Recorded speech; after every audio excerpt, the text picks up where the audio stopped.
The events take place during the world's largest sporting event in history called the King of Gamers. The CEO of the corporation organizing the event encourages everyone to attend. According to him, whoever can win their tournament will receive the rights to own the entire corporation, adding that this game can bring the participants everything in their lives. With so much temptation, the KOG tournament has attracted millions of players around the world to participate. In one of the dungeons, a terrible monster falls dead after a well-aimed shot between the eyes from a laser weapon. The main character named Sam looks around and says that this monster was the latest. The game system notifies participants that they have successfully completed the dungeon and can now proceed to the final round. Sam turns to his comrades and says that they have one last test left to pass. Suddenly he freezes in place, and a sharp pain shoots through his body, burning through him. The source of terrible pain turns out to be a knife stuck not by a monster, but by a player, directly into the chest of the main character. Having recovered a little from the shock, Sam realizes that the player who stuck the knife in his body is his squad mate. He tries to squeeze out the question of why he did this, but only slides down powerlessly. The traitor tells him that he doesn't want to fight such a strong opponent as Sam in the finale, and asks him not to take it personally. According to the traitor, Sam should only blame himself for what happened for being too gullible. The game system notifies everyone that Sam is out of the game, but the main character, in his last thoughts, refuses to accept this ending to his story. A few seconds later, he regains consciousness in a cold sweat and sees the ceiling of the plane in front of him, causing him to scream loudly. Looking around, Sam realizes that something has clearly gone wrong. Standing up from his seat and taking another look at his surroundings, he realizes that he is in the cockpit of a plane for the first round of KOG called the 1000th Battlefield. Other participants on the plane look up in surprise at the protagonist behaving strangely. Sam approaches one of the participants and loudly demands to know today's date, month, and year. The participant looks at Sam with undisguised incomprehension and tells him that today is the 1st of July 2000XX, the first round of the KOG tournament. Sam is shocked by what he hears and mentally admits to himself that it is difficult for him to believe what happened. However, he realizes that he appears to have returned on the first day of the tournament after being killed by his teammate. Unable to overcome the emotions overwhelming him, Sam shouts that this time he will definitely not lose. His heroic thoughts are interrupted by a muscled man who grabs him by the collar of his t-shirt and loudly tells Sam that he is making too much noise. Pulling Sam closer, the man yells at him to ask him for permission before opening his mouth next time. Sam carefully peers into the face of his opponent, and his face changes dramatically, causing misunderstanding among the offender. Suddenly, Sam rushes at the man, hugging him and then calling him by name Stan and saying that they met him in the first round of the competition. He adds that he hasn't been killed yet this round, and Stan angrily pushes the protagonist away, asking him what he's carrying. Sam realizes that since he traveled back in time, Stan doesn't know him yet, and that's why he reacts so hostilely. Sam also remembers that Stan heroically sacrificed himself during a round of zombie siege, saving the lives of Sam and his comrades. Sam mentally tells himself that he won't let something like that happen this time. He extends his hand to Stan and says that in this round only 10 players out of 1,000 will be able to win, so they better team up. Stan examines Sam and his hand for a few seconds before swatting it away, giving him a menacing look. He says he doesn't need teammates and aggressively questions Sam about why he should trust him. After thinking for a moment, Sam turns around and leaves, telling Stan that he hasn't changed at all since their last meeting. Preparations for the first round of the tournament end and the landing compartment of the aircraft begins to slowly open. Having put on a parachute, Sam approaches the edge and turns to Stan, finally telling him that he will definitely want to join him. Stan just looks blankly at Sam's self-confident antics and tries to understand their reason. Sam says they'll see him later and bravely jumps out of the plane on a deadly adventure. The gaming system reports that 3 minutes have passed since the start of the round, adding that out of 1,000 participants, 964 remain alive. On the battlefield, hiding behind a rock, there is a sniper carefully stalking his prey. After a few seconds, he smugly says that his target is acting like a pathetic loser, so killing him won't be difficult. The sniper's target turns out to be a frightened newcomer, half blindly looking around in an attempt to detect a threat. The sniper happily concludes that this tournament, apparently, is attended by only beginners who know nothing about such games. Arrogantly bidding farewell to his victim, he gently presses the trigger of his rifle. However, suddenly someone shoots directly at his head, destroying the helmet protecting him, causing the sniper to fall to the ground. Lying helplessly on the ground, he realizes that it was all a set-up trap. Raising his eyes, he looks menacingly at the shooter, unable to squeeze out his name. The shooter turns out to be another player who used the so-called newcomer as bait to force the sniper to open up. The newcomer tells his comrade that he should not waste his time and just shoot the sniper, after which they can take his loot. Suddenly, loud car sounds are heard behind them, distracting them from killing the nameless sniper. The car turns out to be a huge Jeep, which rushes at full speed towards two players, threatening to crush them. The driver turns out to be Sam, who ironically asks them to show leniency since he is a novice behind the wheel. The former decoy player tries to dodge the Jeep by jumping to the side, but Sam deftly turns to the side, knocking down the enemy. The player, hit by a Jeep, falls to the ground dead, crashing loudly into a wooden box standing nearby. His accomplice looks in shock at the lifeless body of his comrade, removing his rifle from the safety. Pointing the rifle at the Jeep, he begins to scream nervously and opens fire to kill. Sam easily dodges the bullets by jumping out of the car and asking the player where he is shooting at. The player looks at Sam in surprise and is surprised at how he managed to jump out of the car without receiving any damage. He again starts firing towards Sam, trying to hit him, but the main character easily dodges the shots, making a dash forward. Having caught up with his opponent, Sam immediately plunges a knife into his heart, killing him instantly. Sam examines the bodies of the players he killed, and the system informs him that he received 200 points for eliminating 2 targets. The main character says that the items they have will be very useful to him in future battles. He takes players' armor and weapons, reloading the rifle and attaching a holographic sight to it. Having finished his preparations, Sam tells himself that compared to the tasks he has previously performed, this fight was just a warm-up. A wounded sniper watching the scene asks Sam if he has any more medicine, adding that Sam will still need strong teammates in the future. Sam turns around and carefully examines the wounded sniper, assessing him. Having made his decision, Sam says that the injured player is right, as he does need strong allies. Sam reaches forward and the sniper carefully pulls a gun from his back pocket to shoot the main character. However, Sam suddenly relaxes his hand and a knife easily slips out of his sleeve. Sam says that nevertheless, he does not need such allies and kills the insidious player with a lightning strike. Having received additional points, Sam thinks that it's time for him to acquire really strong allies. Meanwhile, the tournament broadcast reports that a new rule has been added to the current competition, thanks to which you can play using only your identity. Despite this, it did not scare anyone away, but rather attracted a lot of professional players. The commentator also reminds that in the KOG competition, players receive points for killing enemies and completing additional quests. According to the commentator, these points can be exchanged for various resources, adding that currently the player with the most points is Sam. Viewers look at Sam's portrait in surprise, trying to understand who he is and wondering if he is a professional gambler. All viewers of the broadcast admit that they have never heard of Sam before and are surprised at how he managed to get so many points. Meanwhile, the camera switches to the sniper's girlfriend, whose territory the intruder enters. This intruder turns out to be Sam, who notices the gunslinger girl and tries to dodge her shots. Taking proper aim, the girl says that the intruder is finished and easily pulls the trigger. Sam barely manages to dodge and hides behind a small fence, but the girl notices a visible helmet. Surprised by such carelessness, the girl thanks Sam for the light glasses and shoots him again. The bullet easily pierces the protruding helmet, but the girl does not receive any notifications confirming the murder. The girl looks forward in surprise and asks herself how this is even possible. The helmet falls, and the girl realizes that he was holding onto a branch and it was all a trap. She notes that she was careless and revealed her position, which means she needs to leave urgently.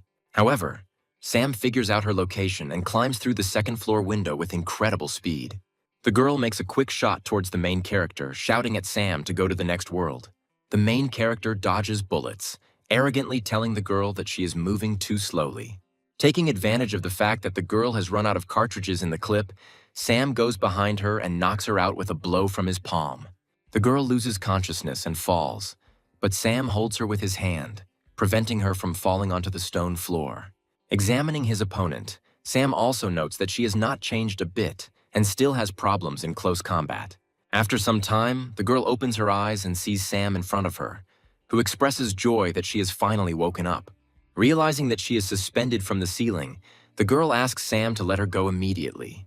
The main character tells her that she doesn't have to worry, since they are not in the real world, which means she can hang there as long as she wants without the risk of getting a brain hemorrhage. The girl admits defeat, saying that if Sam is going to kill her, then he better not be a fool and do it now. Sam names the girl Astrid, saying that it would be very stupid if the strongest member of CG Squad died so ingloriously. Astrid tells Sam that she left CG Squad a long time ago. Sam calmly replies that he knew about it, since he is her biggest fan. The girl closes her eyes, swinging slowly on the rope, patiently waiting for Sam to finally say something relevant. The main character tells Astrid that if she makes a deal with him, he will immediately let her go. The girl asks him what kind of deal he is offering, to which he replies that he wants her to join him and become his ally. The girl tells Sam that it is better for him to kill him, since she will never join anyone's team. Having uttered these words, she remembers how everyone used to mock her appearance, weaving intrigues behind her back. Sam interrupts Astrid's flood of traumatic memories by telling her that all her past allies are idiots.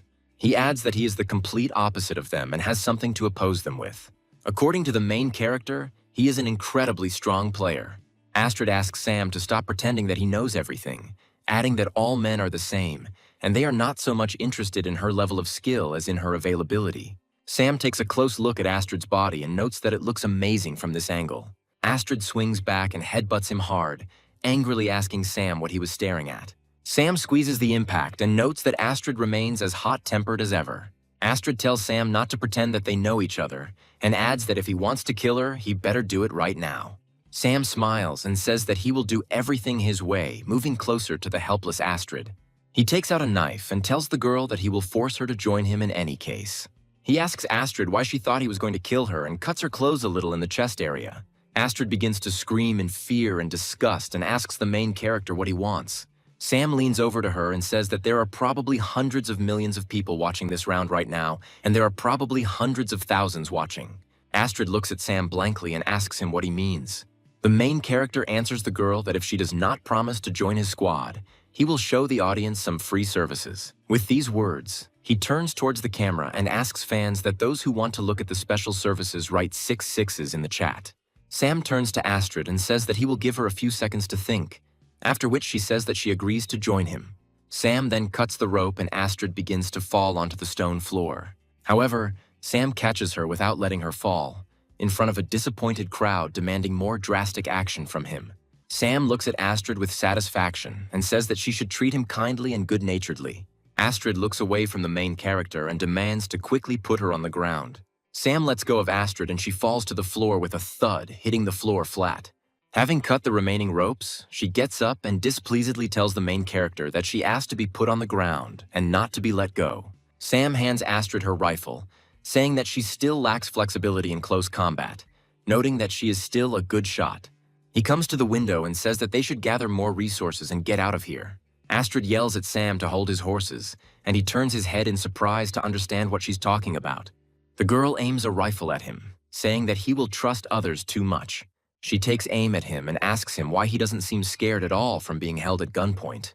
Sam expresses confidence that if Astrid told him she would join him, he would never break her promise.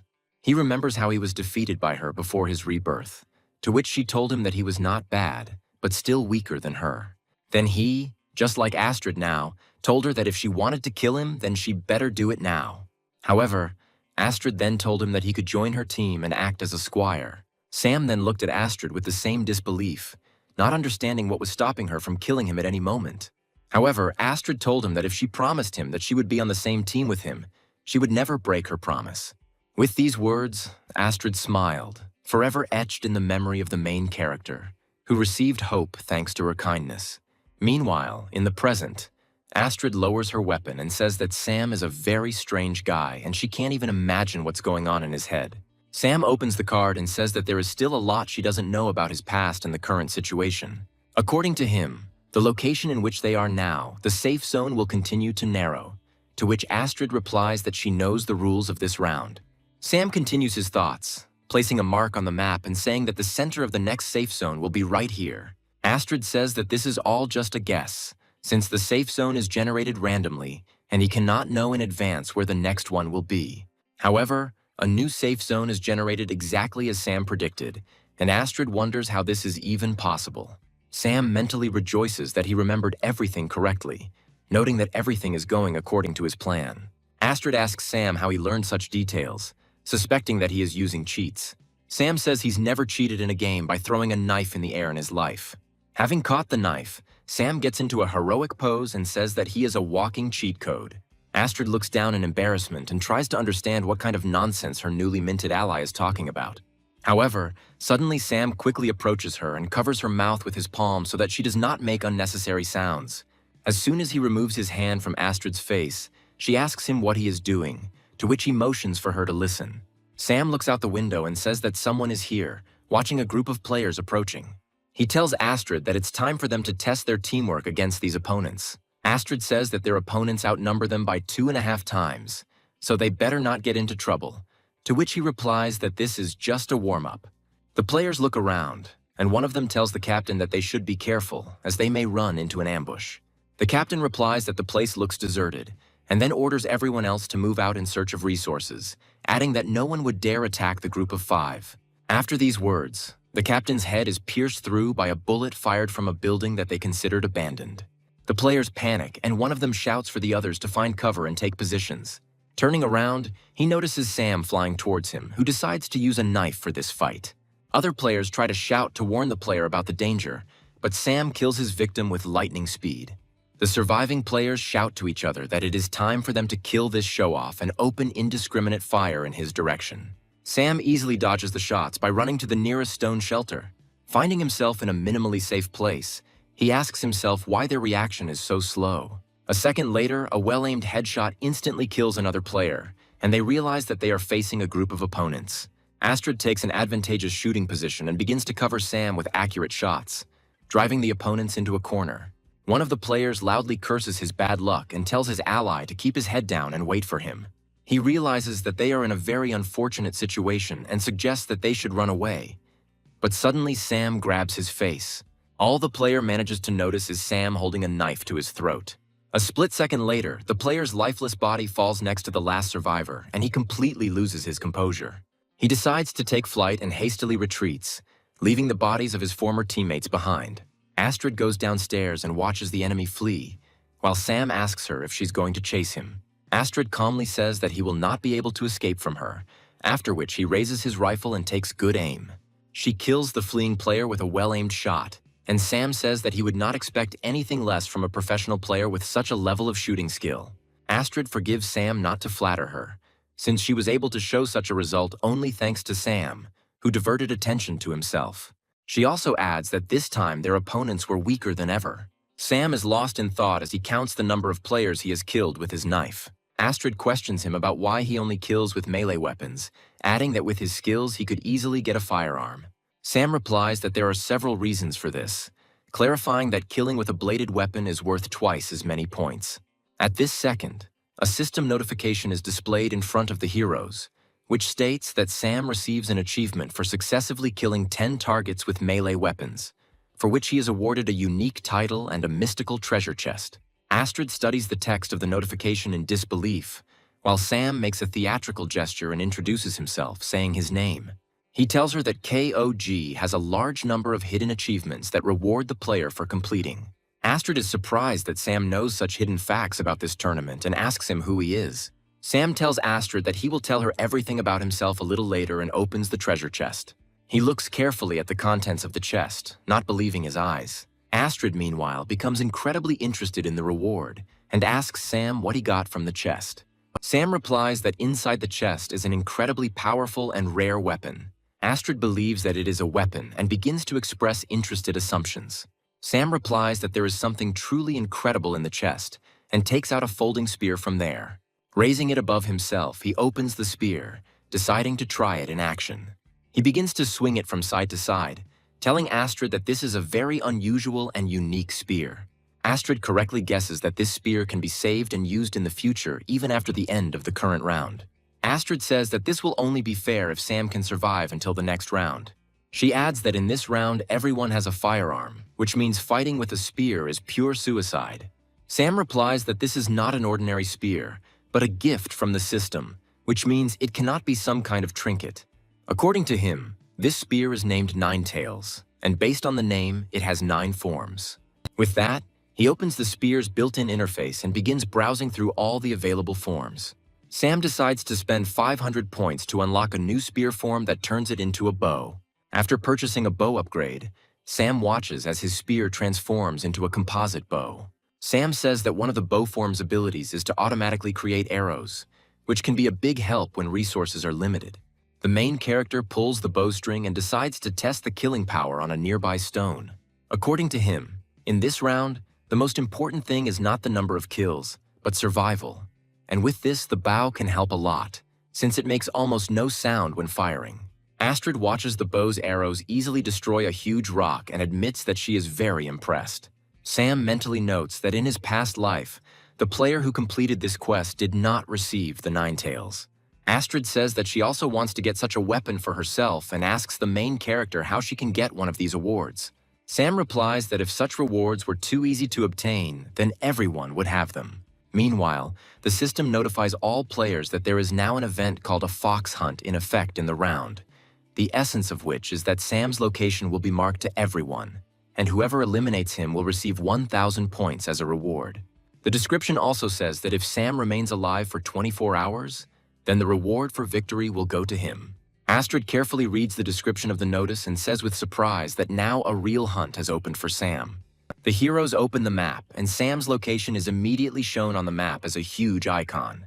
Seeing an advertisement about the hunt for Sam, Stan and the team he hastily put together decide to go after him to get some glasses. Also, a professional player named Alexis rushes in pursuit of Sam, offended that the main character behaves so mysteriously. Meanwhile, Sam and Astrid are driving the jeep at full speed, and Sam tells his companion that if she wants to leave, then she still has the opportunity since she is now in danger next to him. Astrid calmly replies that this is an extremely pathetic reason to abandon her ally. She also jokingly adds that in extreme cases, she can get these 1,000 points for herself by simply shooting Sam. Sam smiles and asks Astrid what her real motivation is. Astrid laughs sincerely and tells the main character that she is just joking and he doesn't have to worry about anything. After a while, Sam presses the brake pedal and tells his companion that they have finally arrived. Looking around, Astrid realizes that their destination is a bizarre stone structure that serves unknown purposes. When Astrid asks what kind of building this is, Sam replies that it is a bunker, which will also serve as a trap that he will prepare. Astrid follows Sam, carefully approaching the steps and asks him what kind of trap he plans to set here. Sam turns his head to Astrid and tells her that soon she will be able to see everything with her own eyes. Meanwhile, Stan's team is racing at full speed towards the protagonist in several cars. Having opened the map, Stan is surprised that Sam's marker has not moved in 2 hours, and suspects that he simply decided to lock himself in some kind of bunker. Approaching Sam's location, one of Stan's allies notices a parked car, noting that it is parked in an obvious location. Another Stan ally approaches him and says that there are probably a huge number of traps inside, so serious difficulties may await them. Stan's other comrades agree with this statement, saying that in any case only the killer will get points and they will get nothing. Stan says that they are all brothers, so he doesn't care which one kills him, then adds that he will try to disarm all the traps to keep his allies safe. He also adds that those who don't take risks don't drink champagne, and goes to the bunker, inviting others to follow him and watch his back. Stan and his entire squad look around nonchalantly and are caught on surveillance cameras installed inside the bunker. Sam watches Stan and says that he is very glad that he came, as it will save him time searching. Astrid asks Sam about who Stan is, to which he tells her that she will get answers later, but for now she should enjoy the show. Astrid says that only Sam can be so calm and collected despite the fact that an entire server is hunting him. Turning to the group of defeated enemies, Astrid says that it all looks like Sam is using cheats. Having gone further, Stan's squad stumbles upon the previously defeated players, and some of his comrades begin to panic, saying that they need to get out of here. However, at that same second, the door slams behind them, and they find themselves locked in a creepy room. Stan tries to reassure his allies and wonders how Sam is able to use the game's traps. Suddenly, the player's attention is drawn to a screen hanging on the wall, which turns on to show Sam wearing a mask. Stan shouts to the main character to stop hiding and come out for a fair fight, to which he replies that he wants to play one game. With these words, gas begins to flow into the room from the ventilation, and Sam says that this gas will gradually reduce the health points of all players inside, adding that the first aid kits they brought can briefly delay the effects of this gas. Sam says that in 10 minutes he will open the door, beginning to announce the start of his cunning game, but the screen breaks from shotgun blasts. Stan says he's tired of hearing pretentious speeches, adding that he believes in his team. He takes out his medical supplies and tells his comrades to split into two groups, one to look for a way out and the other to use the medical supplies, adding that they will do so in turns to ensure their survival. However, his comrades just stand there and look at him, stunned, and Stan asks them why they don't do anything. One of his comrades asks Stan why he should share with someone, adding that he has enough medicine for himself. After these words, someone shoots right through this player with one well-aimed and lethal shot. The killer aims the weapon at his victim's head, saying that she will no longer need these supplies. Astrid looks at the cameras in surprise and does not understand why the players immediately began to fight each other while Sam takes off his mask, saying that Stan is a good strategist and player. However, according to Sam, Stan underestimates human nature, which, in his opinion, is unchangeable. Stan approaches his dying comrade, not having time to cure him with a first aid kit, and watches him disappear before his eyes. Enraged, he grabs the killer and asks him what the hell he's doing, adding that he just killed his partner. The traitor replies that it would be more logical to leave only the strongest than to let everyone die, adding that Stan should have realized that their medical supplies would not last 10 minutes. He also notes that if they kill half the people, they can definitely get out of here alive. He adds that these people are neither brothers nor allies, but just expendables. But Stan interrupts his reasoning with a blow to the face. Stan says he will never give up allies for short-term gain, even if they are temporary. The killer says that Stan is too gullible, after which several shots are fired into his back. The bullets hit the armored part of Stan's body and he falls to the ground, remaining alive. Stan holds his wounds with his hands, unable to believe that his comrades would so easily decide to betray him. The assassin rises to his feet and says that they were never loyal to him, which means they never betrayed anyone, adding that they all joined him because he was strong. He puts a gun to Stan's head and says that he is too stupid for treating his comrades with trust when they were simply using him to defeat him. After these words, Sam reappears on another screen, applauding the players and saying that he is impressed. He adds that for the sake of victory, they quickly came to the only correct solution. Poe lifts the stone door, saying that they are free to leave now. Stan's former comrades tell him that since they have cleared everything up, he can die here from poison in splendid isolation. With these words, they turn to the exit and move together towards their freedom. The new leader also adds that he will kill anyone who dares to save Stan or help him in any way. Astrid, observing the scene, concludes that they actually began to fight each other. Turning towards Sam, she finds him heading towards the exit and asks him where he is going. Sam opens the doors and says it's time to receive the fruits of his own labor. The squad of traitors continues to carefully walk along the dark corridor, and the leader reminds them not to activate the traps. After some time, they approach the stairs to the second floor of the bunker, where Sam is already waiting for them, politely greeting them. The leader of a gang of traitors points a gun at him and says that the main character is apparently tired of living, since he so openly came out to meet them. Sam says he thinks he'd better not shoot his gun so recklessly here. One of the players notices gasoline spilled on the floor and says that firing their guns could ignite it. The leader becomes furious and tells Sam that he promised to let them go, but instead led them into a new trap. Sam takes out a Molotov cocktail and says that the leader misunderstood his words. The main character throws a bottle with a burning mixture and says that the fact that he told them that he would let them go did not mean that they would leave alive. Players notice a Molotov cocktail flying at them and try to run to the sides to avoid ending up in a puddle of gasoline, but they are moving too slowly. The hall is temporarily filled with the terrible screams of people burning alive, who are trying in vain to escape from the burning hell. Sam watches what is happening, and the system continues to send him notifications of kills, awarding points, after which the system informs him that for consecutive killing of 5 or more targets using fire, he will receive a mysterious treasure chest, as well as the unique title of BBQ Master. Sam happily grabs the chest, saying that he received a new title thanks to just one incident. The tournament spectators are incredibly surprised that Sam managed to kill 10 players with just one Molotov cocktail. Viewers begin to suspect Sam of leadership due to the fact that he has already received 2 unique titles in one round. A leading local media outlet asks one of the tournament's creators if he wanted to say anything to clear up viewers' doubts about Sam. A man named Chen Jing replies that Koji is a completely fair competitive video game on a global scale, in which it is impossible to use cheats, and asks all viewers to look at this situation rationally. Meanwhile, the leader of the traitors gets out of the pile of burnt bodies, saying that he is not dead yet, which means he will go to victory to the last, even if he has to betray everyone. He continues to crawl on one hand, and after a few seconds, someone's legs appear before his eyes. Looking up, he sees Stan looking at his former squad mate with disappointment. He grabs him by the pant leg and asks him not to kill him, saying that they are brothers, but he does not listen to him and grabs his hand. Stan lifts the traitor above him, telling him that, unfortunately, his game has already come to an end. With these words, he takes out his knife and quickly kills the traitor, finally sarcastically calling him brother. Sam greets Stan again, happily telling him that he knew they would meet again. Stan turns to Sam and says he remembers him, asking what he needs this time. Sam says that Stan remembers everything correctly and jumps from the second floor to him. However, it does not take into account the game's fall damage mechanics and lands with a thud in front of Stan's feet. Having recovered, he sits on the floor and says that for a second he became too careless, forgetting about the rules of this round. However, the beginning of an intimate conversation is interrupted by Astrid, who makes a well-aimed kick to Sam's cheek.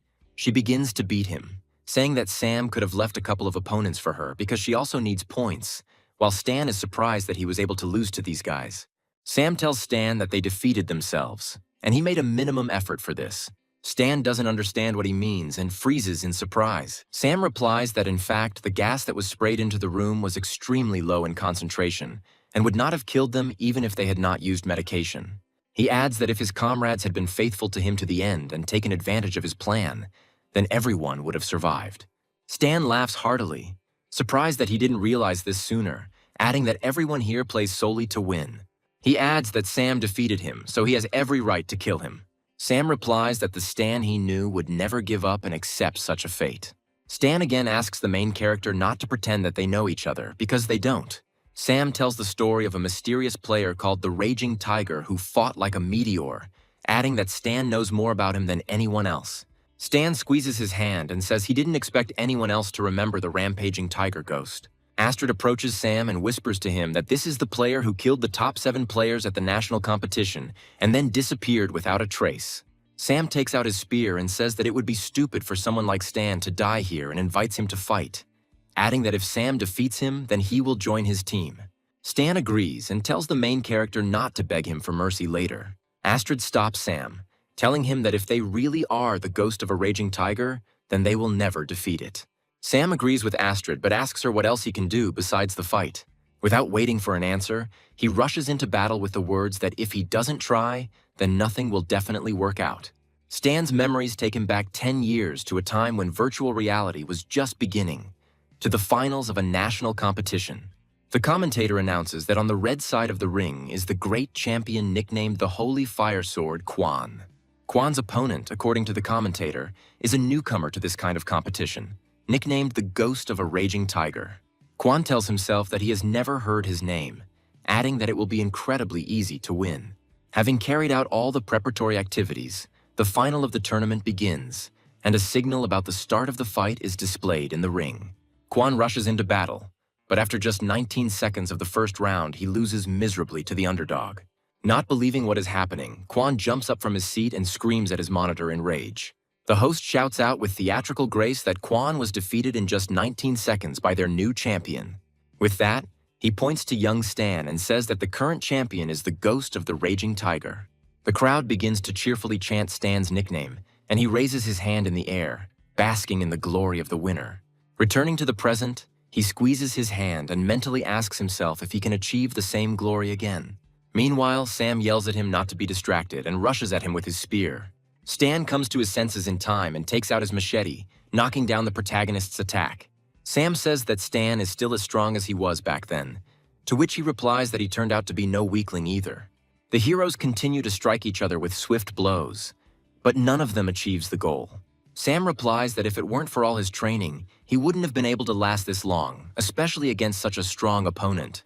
Meanwhile, Stan decides to end this once and for all and flies into the air to perform a powerful attack called the Tiger Kick. Sam only manages to place a block at the last moment and flies off to the side at high speed, unable to stop the kinetic energy of the impact. Astrid watches Sam's flight and hopes that she won't have to scrape the remains of his body off the wall. Stan says that no one will be able to stand up after such a blow, prematurely declaring himself the winner. However, Sam, despite being seriously wounded, rises to his feet, saying that now the end has come for Stan. With these words, he changes the shape of the spear, turning it into a bow, greatly surprising Stan.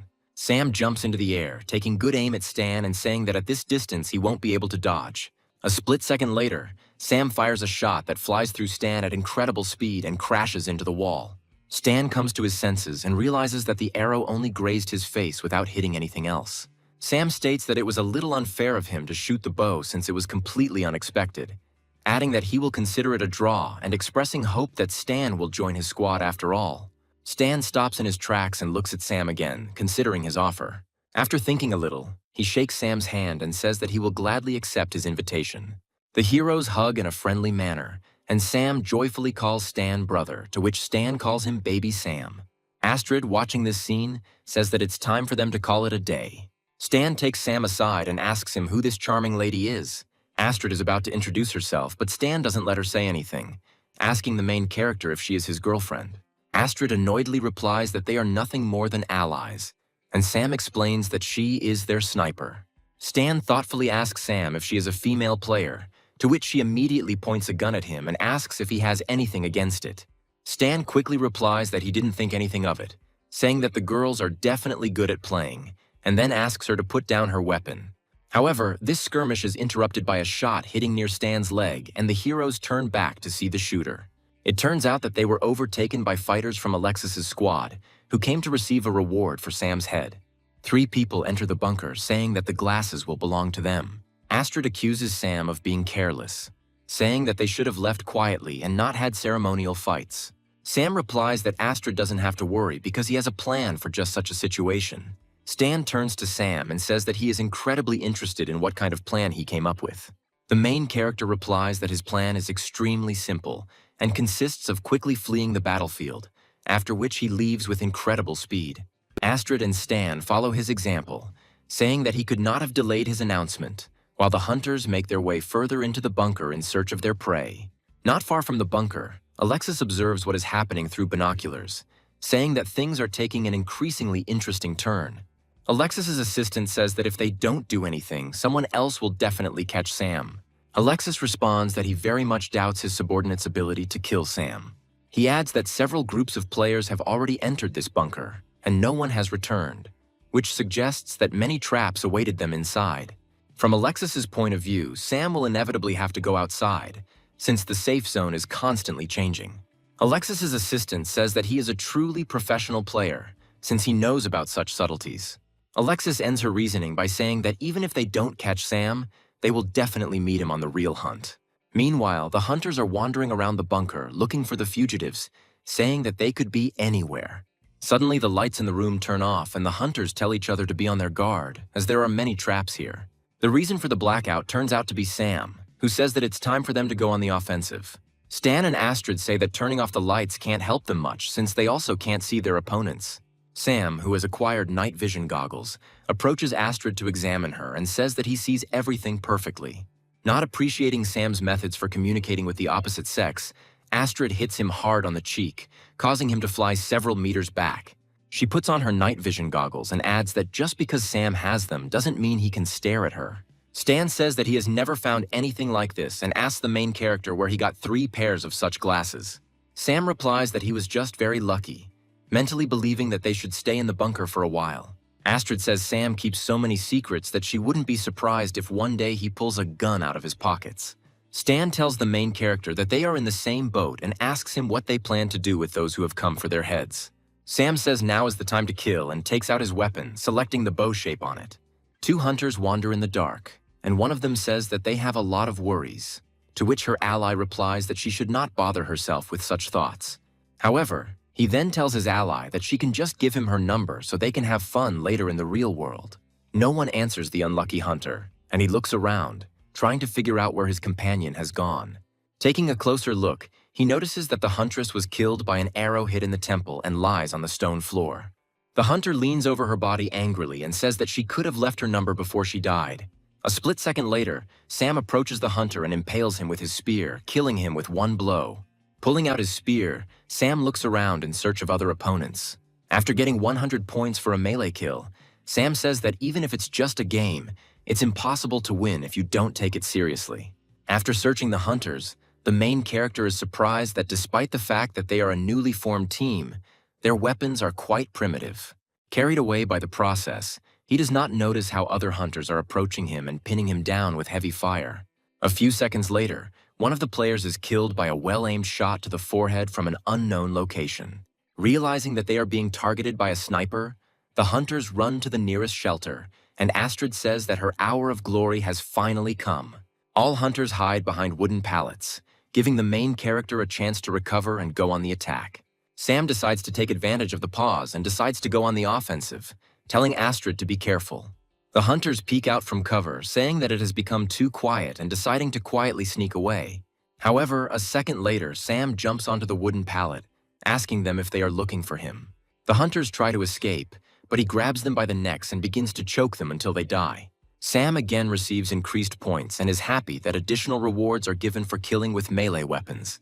Sam gets too carried away and one of the hunters swings a crowbar, saying that the reward will go to him. However, Stan interrupts him by stabbing him in the back with a powerful machete. He tells Sam that he is getting too wild, so he should be careful. Sam replies that it is very difficult for him to behave calmly in this game. Suddenly, they are blinded by the bright light of a wrist lamp, which is visible in one of the dark corridors. The characters look at the light and ask themselves what kind of object this is. A squad of hunters enters the hall, whose leader says that now they have light, thanks to which they can defeat him. Suddenly, their portable flashlight is shattered by a well-aimed shot from a sniper rifle. The hunters look at the broken flashlight in horror and immediately begin to panic. Astrid observes their behavior with undisguised incomprehension, calling them idiots. The leader of the hunters is surprised that their lamp broke due to a simple shot, and his allies begin to ask him why he raised it so high above his head. In the dark, the hunters begin to panic and water everything that moves, including their own. Sam and Stan hide behind cover, and the main character offers Stan another friendly competition, since their fight ended in a draw. Sam suggests comparing which of them can kill the most players, and Stan happily agrees. After some time, the last hunter falls dead, and Sam decides to turn on the light. Stan cleans his machete and asks Sam which one of them has the most kills. Sam, smiling, replies that unfortunately, after a certain point, he stopped counting. After looking around, the heroes are convinced that the bunker has been cleared, and the system sends a notification that only 675 players are left alive. Sam still decides to show off and says that it still seems to him that the victory is his. However, his show of modesty is interrupted by a well-thrown can of energy drink. Astrid says that if they fought honestly, he would have lost long ago and takes a drink from another can. Sam replies that this was all a tactical plan, since in this situation there was no time for fair duels. Stan says that if the other competitors are just as weak, it won't be hard to win. Sam says the safe zone will move soon and it will be away from their current location. Astrid says that they have already killed so many people, which means they can fight for a very long time. Sam replies that firstly, this game is different from other games in this genre, since the battles here can be very grueling. And if they are far from the safe zone, it will be difficult for them to restore their health.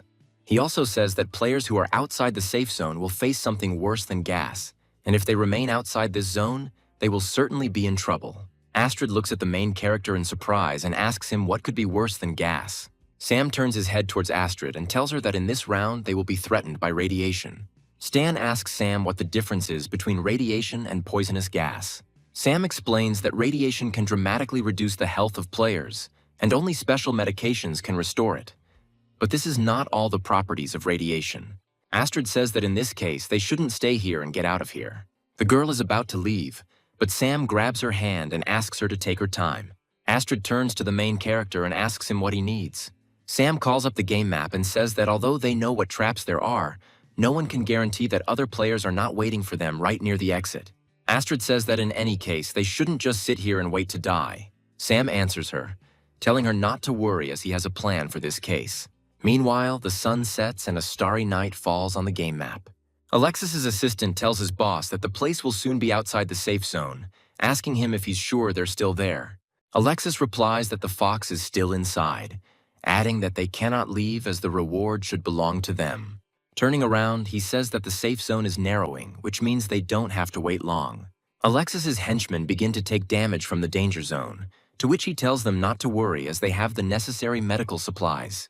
One of Alexis's teammates notices that the medications aren't working and his health points continue to drop.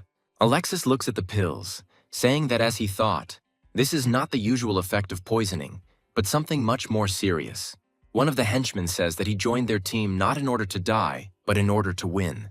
He adds that he is heading to the safe zone, and they can stay here until they die. Alexis tells his colleague that he is free to choose whether to stay or leave. The player moves away from Alexis towards the safe zone, but a few seconds later a bullet pierces his head.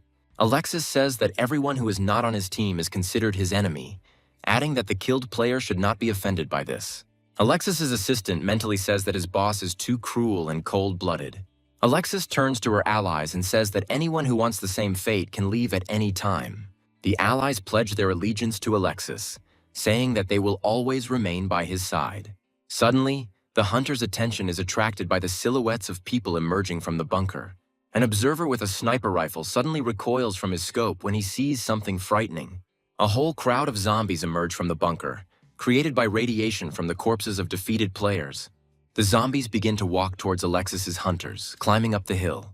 One of the hunters says that he used to play in a similar mode, but now such a course of events should not happen. Alexis guesses that radiation is to blame for the appearance of the dead. Seeing an overwhelming advantage in the ranks of the dead, Alexis's minions say they need to retreat to a more advantageous position. Alexis replies that their goal is still here, and if they retreat, they will never be able to win, and all their efforts will go down the drain. With these words, he points the revolver towards the enemy and with a well-aimed shot to the head kills the zombie rushing to the top of the hill. He tells his allies not to be such cowards, since they have enough weapons to hold out here a little longer. The allies are briefly charged with morale and open fire on the dead, but this is not enough. One of the hunters says that the zombies have too many health points and they won't be able to destroy them all. He loses sight of the dead man, who sneaks up on him and kills him by eating his brains. The hunter falls to the ground, but after a few seconds he rises as another warrior in the army of the dead. Another hunter says that the more they fight, the more dead people come running to take shots. Alexis's assistant says that all the dead become zombies, adding that if this continues, the situation will become catastrophic. Alexis tells him that their target is now right in front of them, adding that they cannot retreat now. Hearing the sounds of gunfire, the living dead continue to run out of the bunker in crowds. Among the horde of the living dead, 3 familiar silhouettes suddenly appear. They turn out to be our heroes, who pretended to be zombies in order to quietly escape from being chased by other players. Hunter Alexis is not noticed by Sam and his friends, distracted by shooting carrion. Suddenly, behind the hunters, the sound of the exhaust pipe of a running car is heard. Turning to this sound, one of the hunters sees a very strange picture in front of him. He notices Sam and his squad and shouts that somehow the zombies have learned to drive. Alexis turns towards the car, saying that this is physically impossible. However, Sam suddenly pulls off his mask, surprising the hunters and Alexis himself. After reciting a passage from a Chinese poem, he says with a smile on his face that they will meet again. Alexis screams in rage that Sam and his squad fooled them and aims his revolver at them. However, Sam puts the gas pedal to the floor and drives away at full speed. Alexis orders his allies not to hesitate and to immediately follow the fugitives. One of his henchmen asks to save him from a zombie, who has leaned on him with his whole body and is not allowing him to escape. Alexis only looks at his comrade with contempt and kills him with a shot to the head. Calling the deceased a burden, he arrogantly goes to the car to set off in pursuit of Sam himself.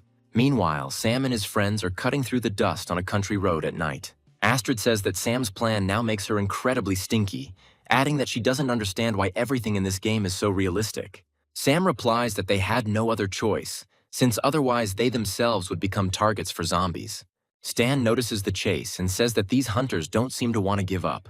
Alexis, surrounded by the few remaining assistants, pursues Sam at full speed in hopes of getting his reward. Sam says that now we will show them the power of our first-class driving skills and grips the steering wheel tighter. Alexis's assistant tells his boss that the car Sam stole is one of the best, so they won't be able to catch up with them. Alexis replies that there is a cliff ahead of them, and if they do not learn to fly, they will fall straight into its trap. Sam continues to flee from pursuit, and notices that the road is about to end. The main character desperately goes through the options in his head, realizing that the window of opportunity is rapidly shrinking. Stan tells the main character that if this continues, they will soon die, and Astrid covers her face with her hands in fear, saying that she is very scared to look at what will happen now. Sam, however, does not lose confidence and asks his comrades to hold on tight to something. At the last moment, he goes into a controlled skid, turning the car before the cliff. The hunters following Sam on motorcycles do not have time to slow down, not expecting such an action from Sam. Failing to react in time, they all fall into the abyss, dropping out of the competition. Sam happily says that this is what they need and presses the gas pedal again, fleeing from his pursuers. Alexis loses his composure, ordering them to continue following him and adding that they won't miss him anyway.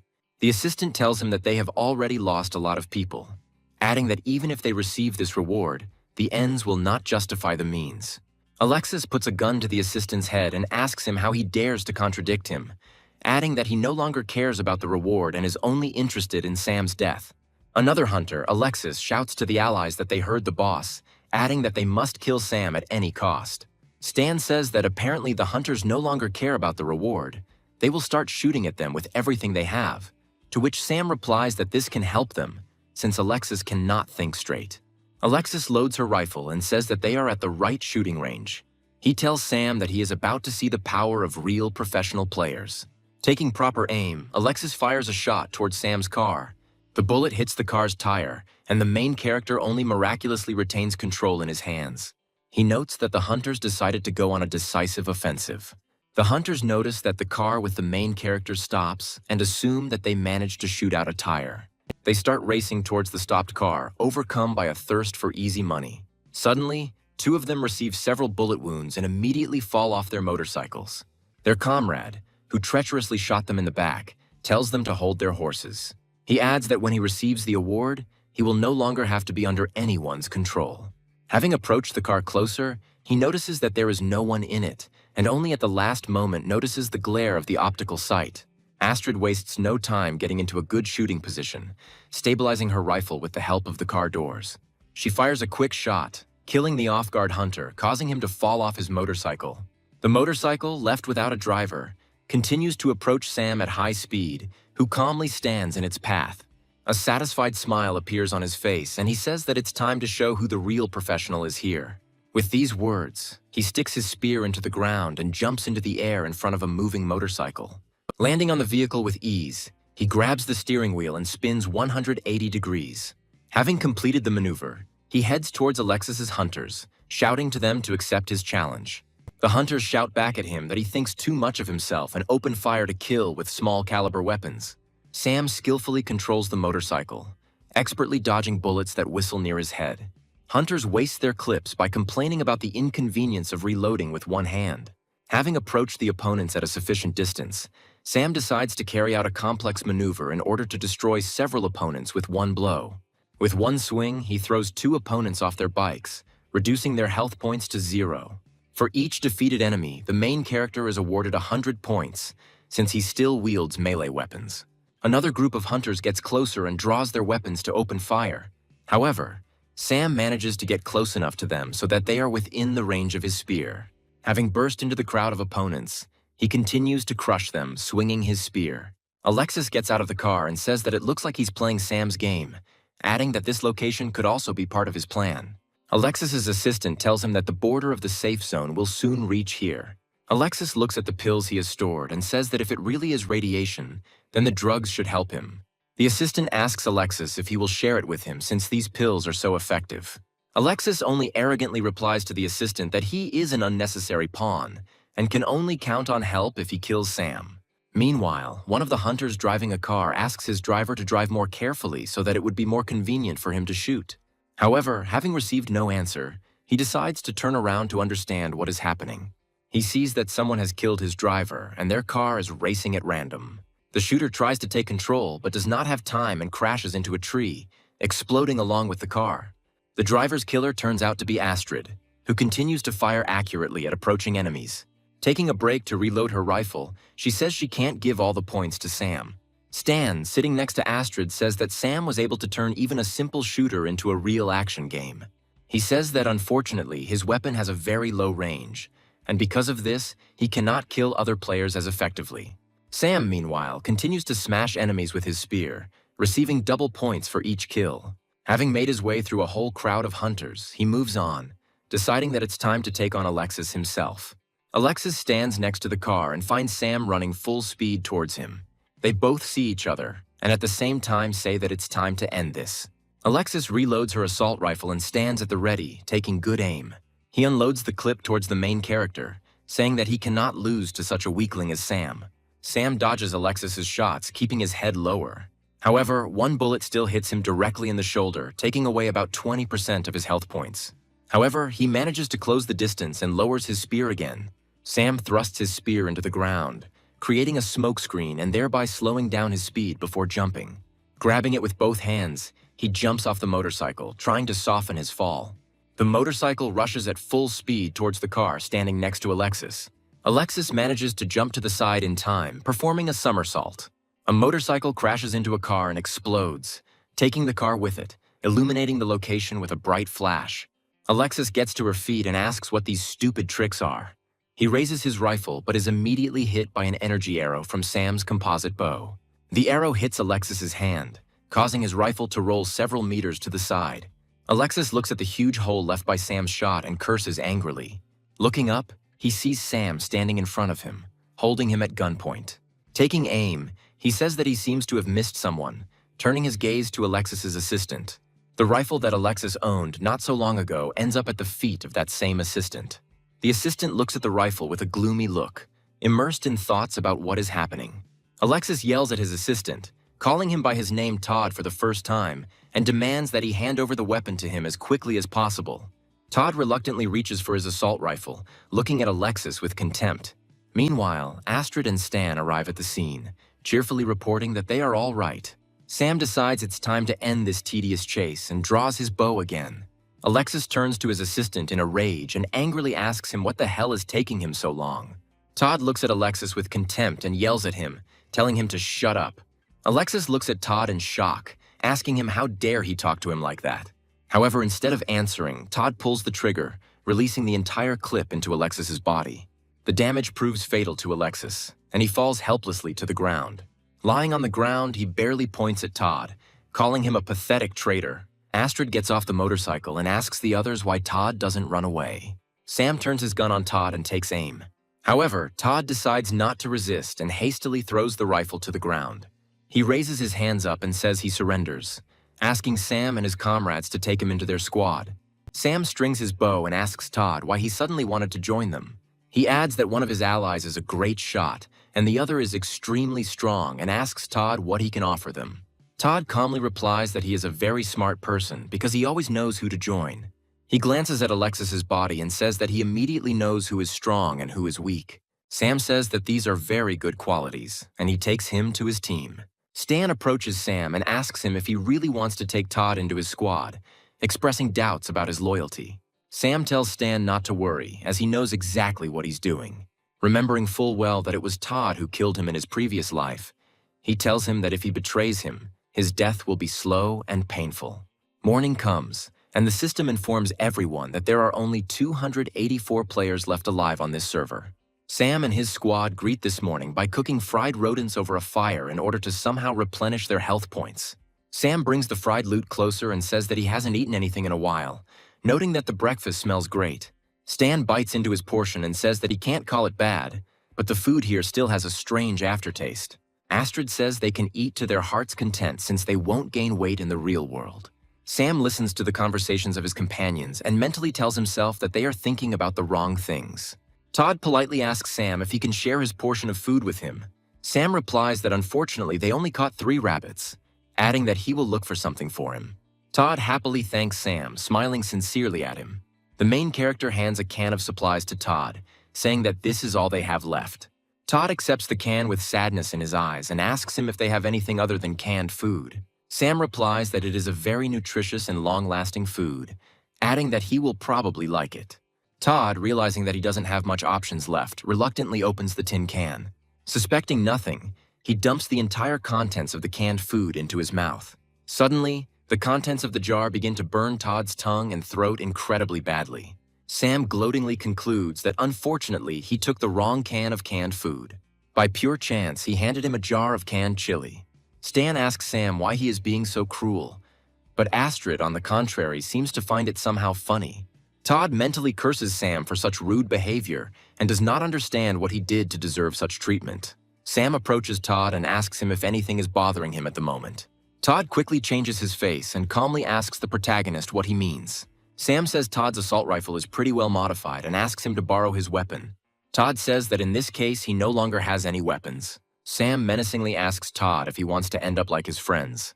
Todd calmly replies that he doesn't want any trouble and removes his rifle from his belt. Todd removes his rifle completely and pauses briefly, keeping it pointed at Sam. Astrid, suspecting something was wrong, reaches for her sniper rifle to protect Sam. However, Stan stops her by placing his hand on the sniper rifle. He tells Astrid not to worry, adding that Sam is just testing Todd's loyalty. Todd, smiling, calmly gives Sam his rifle, saying that since Sam is stronger than him, it will be useful for him to own this rifle. Sam thanks Todd and raises his rifle, pointing it towards Todd's head. Todd looks at Sam in shock, trying to raise his hand to instinctively cover his face. Sam, without another word, fires a shot at Todd's head level. Turning around, Todd realizes that Sam shot the man who crept up on them from behind. Coming closer, Astrid realizes that this is not a player, but a zombie that somehow got here. Astrid is surprised that the zombies have reached their location and looks around. Sam grabs his spear and says things are starting to get serious. Approaching the dead zombie, he notices several dozen more living dead wandering nearby. The system notifies everyone that there are 243 players left alive, and our heroes rush to the car, attracting the attention of zombies. Looking around, Sam tries to understand what is happening and why the zombies behave the way they do. Todd asks everyone to hurry up, adding that the dead are already breathing down their necks. Several zombies manage to catch up with the car, grabbing the trunk of the car with their hands. Stan decides there is no time to hesitate and grabs his machete, screaming at the dead to get away from them. Standing on the trunk, he swings a machete, throwing opponents away from the car. Sam asks everyone to get ready and presses the gas pedal, causing their car to suddenly take off. Having broken through the crowd of the living dead, Sam taxis out of the forest, deciding to move towards the next safe zone. A hot desert appears before the heroes, and they flee at full speed from the enemies pursuing them along the hot sand. Looking back, Astrid concludes that they seem to have managed to break away from the pursuit. However, Sam does not share her optimism and says that the real danger is yet to come. Looking ahead, the heroes only sincerely curse, not understanding why they are lucky enough to have such adventures. The system notifies everyone that due to special circumstances, an additional quest called Billion Zombies has been activated, which generates large groups of zombies throughout the map, and players need to survive for 24 hours. Sam thinks to himself that such surprises are extremely unusual for this game. Sam says that in the original game, zombies could only appear outside the safe zone, but now they are also inside it. Suddenly it dawns on Sam that this could all be the butterfly effect. Sam remembers that the flutter of a butterfly in the rainforests of South America can have incredible consequences. According to the theory, this wave could lead to a tornado in Kansas 2 weeks later. From Sam's point of view, since his current actions are different from the past, this led to the system generating a new quest. Astrid asks Sam what this all means and what they should all do about it. Sam replies that in a few kilometers they will reach a fortress in which they can fortify themselves. Stan says that this is all easier said than done, adding that there is a crowd of hungry zombies ahead and asking how they are going to get around them. Sam asks Stan why he decided that they would go around this crowd. He accelerates so that they will drive straight through the crowd of walking dead. Astrid fearfully asks Sam what the hell he's doing and clutches her rifle tighter. One of the walking zombies turns around at the sound of an approaching car and looks ahead frantically. Sam crashes into the dead man at full speed, fighting his way to safety. Stan says that if this continues, they won't be able to hold on for long, after which he stands up in the car, trying to throw the dead away. Astrid tries to shoot down the climbing dead with the butt, saying that in such a situation a sniper is a burden, not an advantage. Meanwhile, one dead man who grabbed onto the car manages to grab her by the t-shirt. Sam turns back and tells his comrades to shoot with everything they can. However, the dead grab Astrid, trying to drag her out of the car. A split second later, a bullet flies into the head of the dead man who grabbed Astrid, and he lets go of his prey. Astrid's savior turns out to be Sam, who quickly pulls out his gun and then asks her if she's okay. Astrid replies that she is fine, to which Sam says that the dead have become completely impudent. He presses the gas pedal again, saying that it's time to teach them a lesson, and again rushes towards a safe point. Seeing another crowd of dead people in front of him, Sam decides to ram him again. Meanwhile, in the center of the safe zone in a large castle, there is a group of survivors who were able to gain a foothold there. Observing huge crowds of zombies, the commandant of the fortress says that holding out for a whole day is unrealistic. Suddenly, the attention of the commandant named Shen is attracted by a vehicle approaching them. Taking a closer look, he notices that the car, damaged from battles with the living dead, stalled a few tens of meters from their castle. Tired Sam tells his companions that they have finally arrived. He adds that this location will be the final safe zone for this round. The fortress defenders shout at Sam and his squad to stay back and put their hands up. Sam tells them that if they have guns, they should save them for the zombies. Shen asks the main character what exactly he means. Sam points to a crowd of zombies hanging around behind them and says that if he doesn't let them in, the zombies will kill both Sam and everyone in this fortress. Shen asks the protagonist why on earth he should trust his words. A split second later, Shen's cap is pierced by a well-aimed shot from a sniper rifle. Astrid gives him a smug look, implying that Shen doesn't have much of a choice in the situation. Sam says he has one very good reason why Shen should trust him. He says that he and his squad are incredibly strong players who are superior to everyone on this server. Shen takes off his cap and looks at the neat bullet hole left by Astrid's rifle. With a wave of his hand, he turns to his companions and orders them to open the gate for Sam. Sam and his squad look through all the weapons and ammunition they managed to get during their trip. Shen and his companions look at the collection in fascination, saying that they are very impressed. Sam tells everyone that he suggests sharing all the weapons among themselves to increase their chances of survival. Shen is surprised by Sam's generosity and says that he is very generous. Todd says he agrees with Shen and asks Sam if it would be better to save the weapon. Sam replies that there is no point in doing this, since they are all in the same boat, and if they fail, they will all go down. He hands Shen a machine gun, saying that the jokes are over, adding that the rules of the game have changed, and if they do not unite, they will die. Shen freezes for a second at Sam's heartfelt speech, unable to find the words to respond. Having come to his senses, he loudly says that he agrees with the main character and accepts the machine gun from his hands. Astrid and Stan stand at the makeshift distribution point and begin distributing equipment and ammunition to everyone who wants it. After some time, Shen reports that all his guys are equipped and ready for battle. Sam praises Shen and asks everyone to say what their ultimate goal is. The defenders of the fortress unanimously shout that their only goal is victory. After some time, Sam climbs the tower and secretly shoots the dead man with his bow.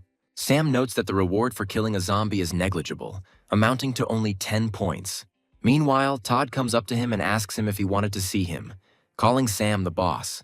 Sam tells Todd to stop calling him that because he's no one's boss. Todd says Sam's plans, however, force him to follow him. He adds that Sam is nevertheless very cruel, since he recruits so many people into his team in order to mercilessly kill them at the end of the game in order to win. Sam says Todd is wrong because all he wants to do is fight alongside them and survive until the very end. Todd says that this must all be some kind of joke, since there are so many of these zombies that it is not possible to survive to the end. Sam replies that KOG doesn't give players tasks they can't complete so they can win, adding that that's why he has an important mission for Todd. Todd asks Sam what is required of him, to which he replies that he is required to find out information about the zombies so that he can build a defense plan. He adds that Shen has already sent 3 people from his team, so they should also send someone as a sign of trust. Todd asks Sam why he should go because Astrid and Stan are much stronger than him. Sam says that Stan loses control of himself as soon as he starts fighting with someone. He also adds that Astrid is an excellent shooter, but in close combat she will have a very difficult time without support.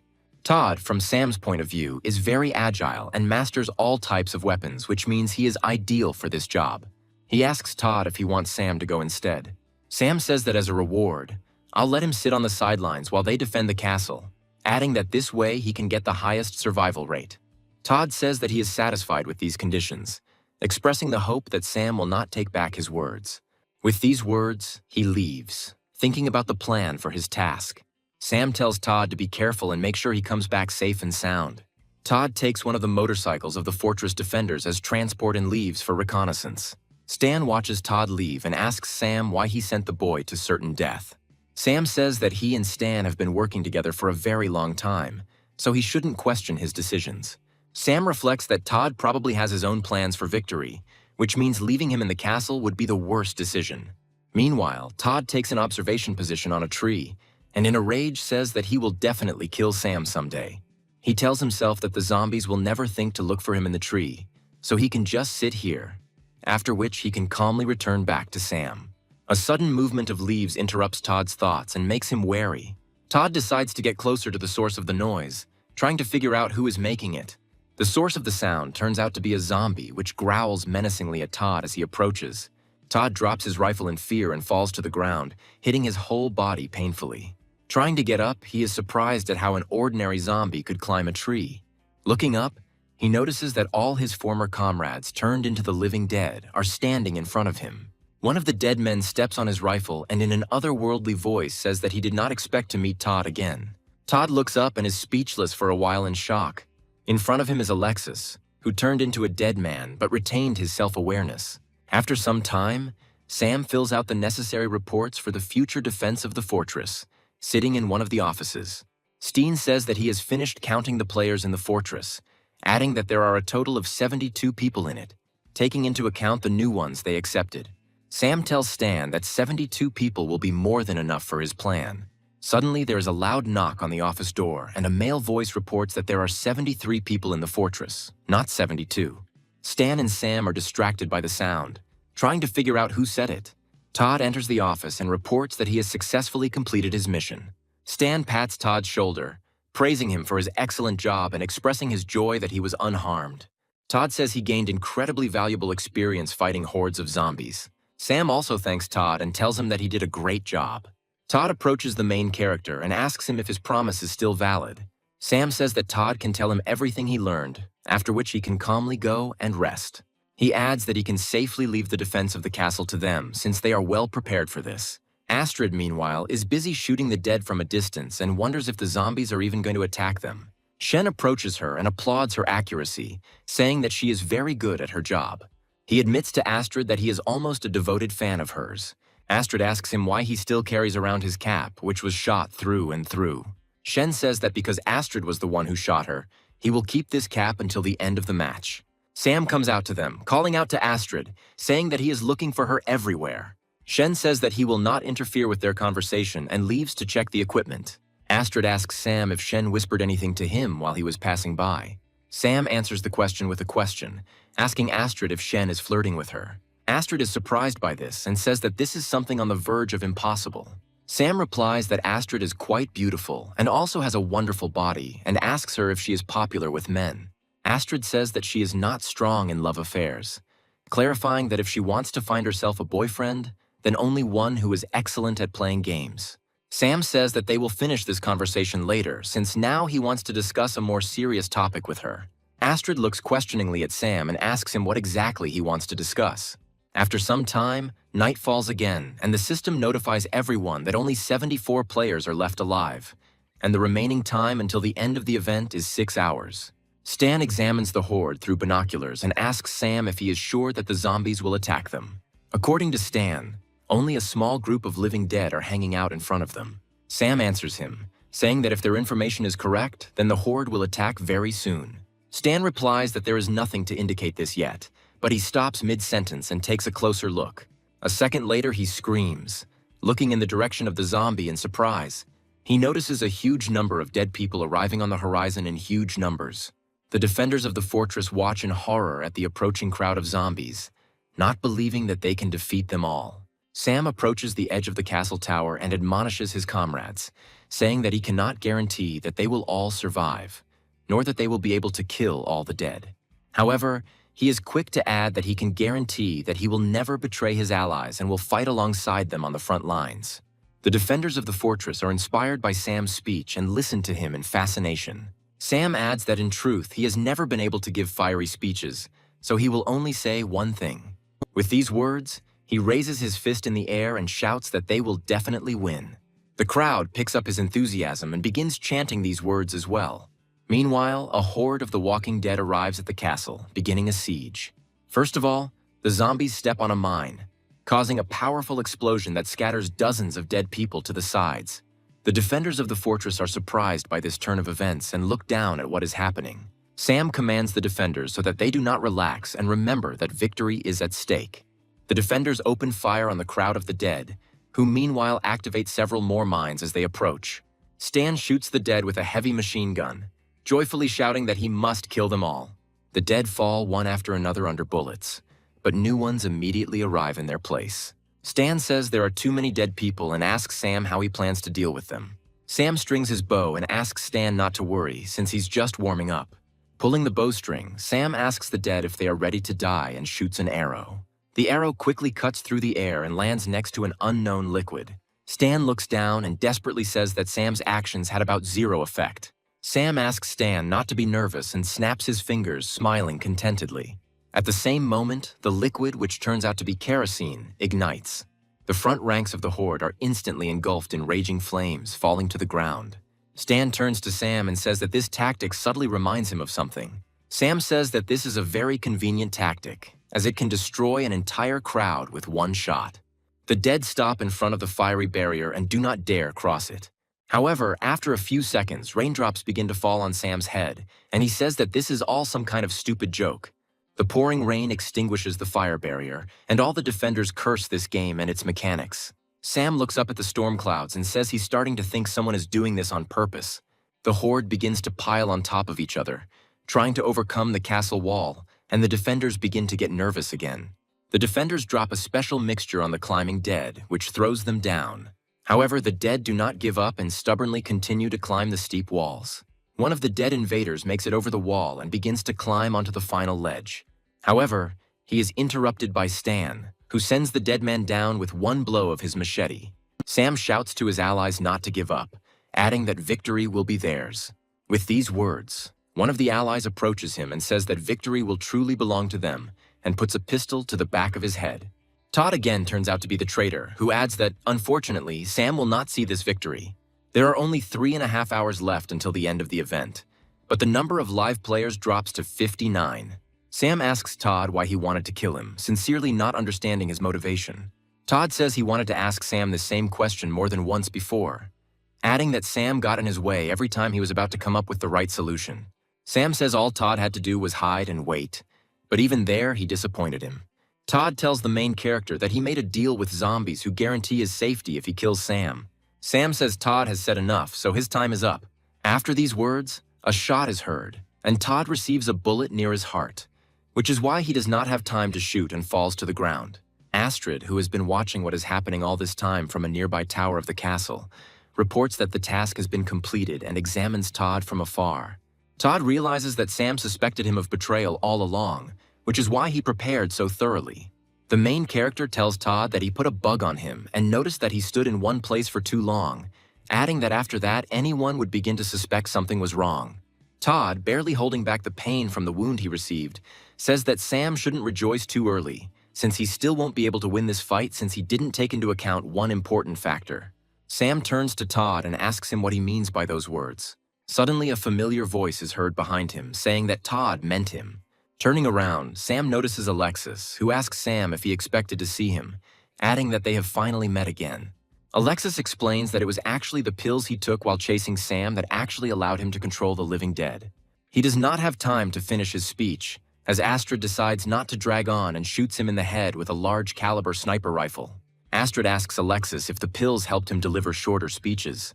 Alexis replies that he has now gained full immortality, and Astrid sees that Alexis's health points have not changed at all despite being hit in the head.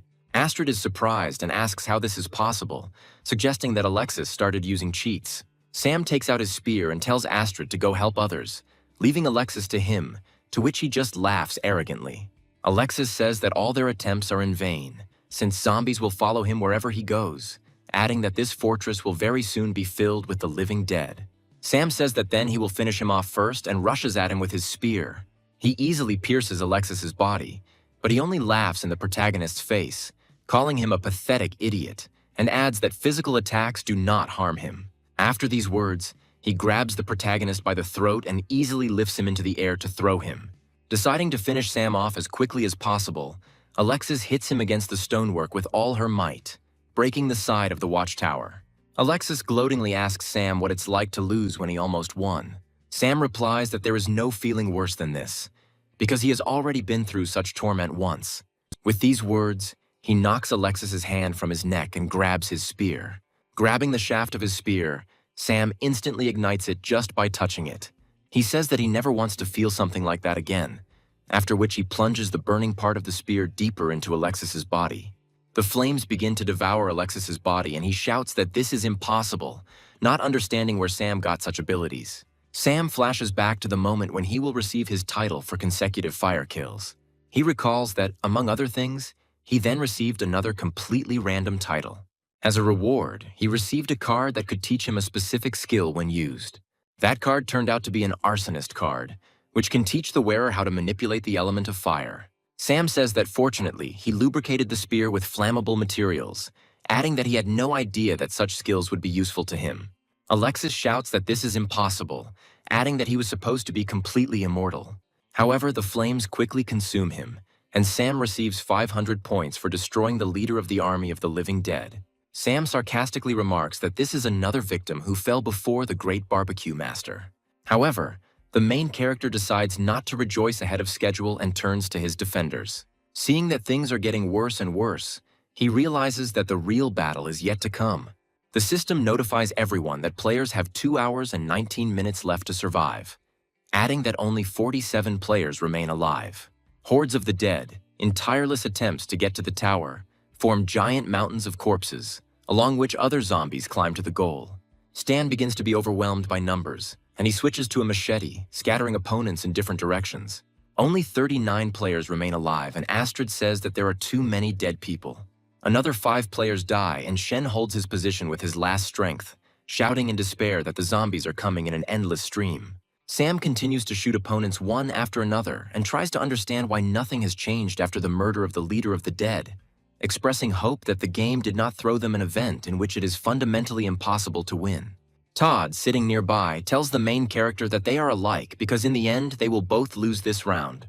Todd says that everyone who followed Sam is a complete idiot, since he is leading everyone to hell. Sam slowly repeats Todd's words, and suddenly they give him a great idea. Turning around, he tells Todd that he is right, adding that he is going to take advantage of this. Todd asks the protagonist in surprise what he is up to, coughing from his injuries. Sam says that the time has come to survive for real and lowers his weapon, deciding to take the most desperate step. Meanwhile, Stan begins to lose ground and the zombies deal him a powerful blow, knocking him down. Looking up, he sees a dead man in front of him who is swinging a sharp axe at him. However, a split second before Stan is hit, the zombies suddenly freeze and look around at strange sounds and screams. Stan gets up and says that he recognizes this strange voice, and also turns towards the noise. Stan grabs the fresh motorcycle that the dead Alexis is tied to and jumps off the tower. Astrid, observing this desperate act, says that Sam is becoming too reckless. Sam turns to face the horde of walking dead and yells at them to follow right behind him, additionally honking at them from his motorcycle. Hearing screams and sensing the presence of their leader, the dead turn around, looking at Sam. A second later, they abandon all their attempts to siege the castle and head towards the main character. The system notifies players that they need to survive for 1 more hour, and Sam says that his chances are about 1 in a million, but he will still take advantage of this opportunity. Stan gets up with difficulty and asks the others not to tell him that Sam is thinking about sacrificing himself so that they can win. Astrid puts her hand on his shoulder and lifts him up, saying that such actions would clearly not be Sam's style. They both agree that Sam is clearly the type of guy who will survive the most impossible situations. Meanwhile, the crowd of dead continues to follow Sam, activating mines that they had previously avoided. Sam says that everything is going according to his plan, adding that if he didn't mess anything up, then the fun begins now. Soon after these words, heavy bombs begin to fall on the crowd of living dead, causing powerful explosions. Astrid opens the map and sees that the area where Sam led the dead has been selected as a location for carpet bombing. She is surprised at Sam's insight and says that she would not be surprised if he also predicted her appearance. After an hour of intense bombing, all that remains of the zombie horde is a huge field of mutilated bodies lying on the ground. The system reports that only 26 players are left alive, adding that there are 17 minutes left until the end of the event. Astrid stands on top of the siege wall and scans the horizon, worried that Sam still hasn't returned. Shen tells her that according to his rough calculations, all 26 survivors are in their fortress, concluding from this that Sam most likely did not survive. Astrid says that this is impossible, adding that Sam is not the kind of person who gives up so easily. A minute later, a small black dot appears on the horizon, rapidly approaching the castle. Astrid realizes that this point is Sam, returning to the castle on a motorcycle, and says that he never ceases to amaze her. Climbing up the castle wall, Sam asks the others if they were expecting him to return, adding that he is safe and sound. Shen and Stan surround him, saying he's acting like a fucking genius, adding that it was the coolest thing they've ever seen. Astrid, however, grabs him by the collar and pulls him aside, asking him what the hell he's doing. She questions him about how he could do something so dangerous, adding that he doesn't rely on his teammates at all. Sam smiles and says he gives his word that he won't act so recklessly again. The system notifies all players that they have won the Billions mission, adding that all surviving players receive 500 points, and all survivors become eligible for further scoring. Sam smiles at the notification, saying that they have finally completed the first round of the tournament. Astrid looks closely at Sam and asks him if he forgot something important. Meanwhile, Todd is trying with all his might to crawl to safety in the besieged castle. Todd tells himself that he just needs to wait a little and victory is in his pocket. Suddenly, he hears the sound of approaching footsteps and a voice that asks him where he is going. Looking up, he sees Sam, who asks him if he's going to celebrate the victory with all the other surviving players.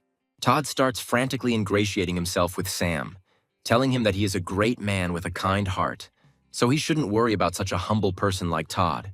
He kneels in front of Sam and says that he repents of his sins, asking him for mercy and adding that he will help him in the next rounds until he dies. Sam replies that Todd only says this until it suits him. However, after a second, he smiles and says that he can even forgive him for all his actions. Todd sits up happily and asks Sam if he will truly forgive Todd. A second later, a bullet flies into Todd's head and he falls dead on the stone floor. Sam, walking away from the cooling corpse, tells him that he lied to him, adding that he will never be able to forgive the betrayal. After some time in the real world, a TV show discusses the topic that a player named Sam is too strong. The presenters participating in the discussion are divided on whether Sam is just an experienced player or an ordinary cheater. Visitors to the cafe where this program is shown are also suspicious of Sam's successes, believing that he is somehow cheating. Stan, Astrid, and Sam, sitting in this cafe, laugh at what is happening, and Astrid tells the main character that he already has fans. Sam says that many people on the internet accuse him of using cheats, adding that his identity would have been distorted long ago if not for their information. Astrid says that she herself suspected Sam of using cheats, since he knew the exact time and location of safe places and bombing zones. They check the scoreboard and find that Sam and Astrid are in the first 2 places respectively among all the players in the tournament. Stan asks Sam how he knows so much about the first round, adding that Sam is definitely hiding something. Sam tells him that, unfortunately, he won't be able to tell them anything, but he hopes that they can continue to fight together as teammates. Astrid replies that in the next round they may not be on the same server, which means they will not be able to group. Sam agrees with her, saying that even if the first round cleared 99% of the players, the remaining ones still hit. He also adds that the closer they get to the finals, the smaller the number of players will be, which means more chances to get on the same server. Astrid says that unfortunately not everyone is as strong a player as Sam, adding that she is not confident that she will be able to make it through the next round. Stan looks at Astrid with concern and asks her what she means by these words. Sam replies that he suggested they meet not only to sit in a friendly atmosphere and drink coffee. He says that usually cheats are the manipulation of game data that strengthens the player, but in the conditions of KOG, the use of cheats is almost impossible. He adds that what he is about to offer them is a deception that does not meet the criteria of cheating. Astrid and Stan are surprised by Sam's proposal and ask him what he means. Sam smiles and says that he is offering them the most important thing he can, which is information. He clarifies that the phone he brought them contains detailed information about the next round, which is about to begin. After some time, Sam comes to his home, where his computer setup with a virtual reality helmet is already waiting for him. Putting on his helmet, he turns on the full immersion mode, saying that great fun awaits him ahead. Once in the virtual arena, Sam says that he knew that the order of the games would remain the same as he remembered. The system says that the second round is dedicated to a game called the Endless Tower, in which the player, using magic cards and winning numerous fights, must reach the top and move on to the next stage. Players are surprised by such strange rules and try to understand what kind of cards they should use. An arena materializes in front of the players, in which a lonely silhouette of a person can be seen. The light illuminates a person in the arena, and it turns out to be an extremely expressive presenter, who introduces himself by the name Dance. Sam notes that even the host hasn't changed a bit since their last meeting. Players publicly express dissatisfaction with Dance's appearance, saying that it would be better if some beautiful girl performed instead of him. Dance doesn't appreciate the criticism and throws a microphone at one of the players, saying that he is a professional MC, so their caustic comments are inappropriate. However, after a second, he pulls himself together and asks for forgiveness for this excess, after which he says that it's time to explain the rules of the second round.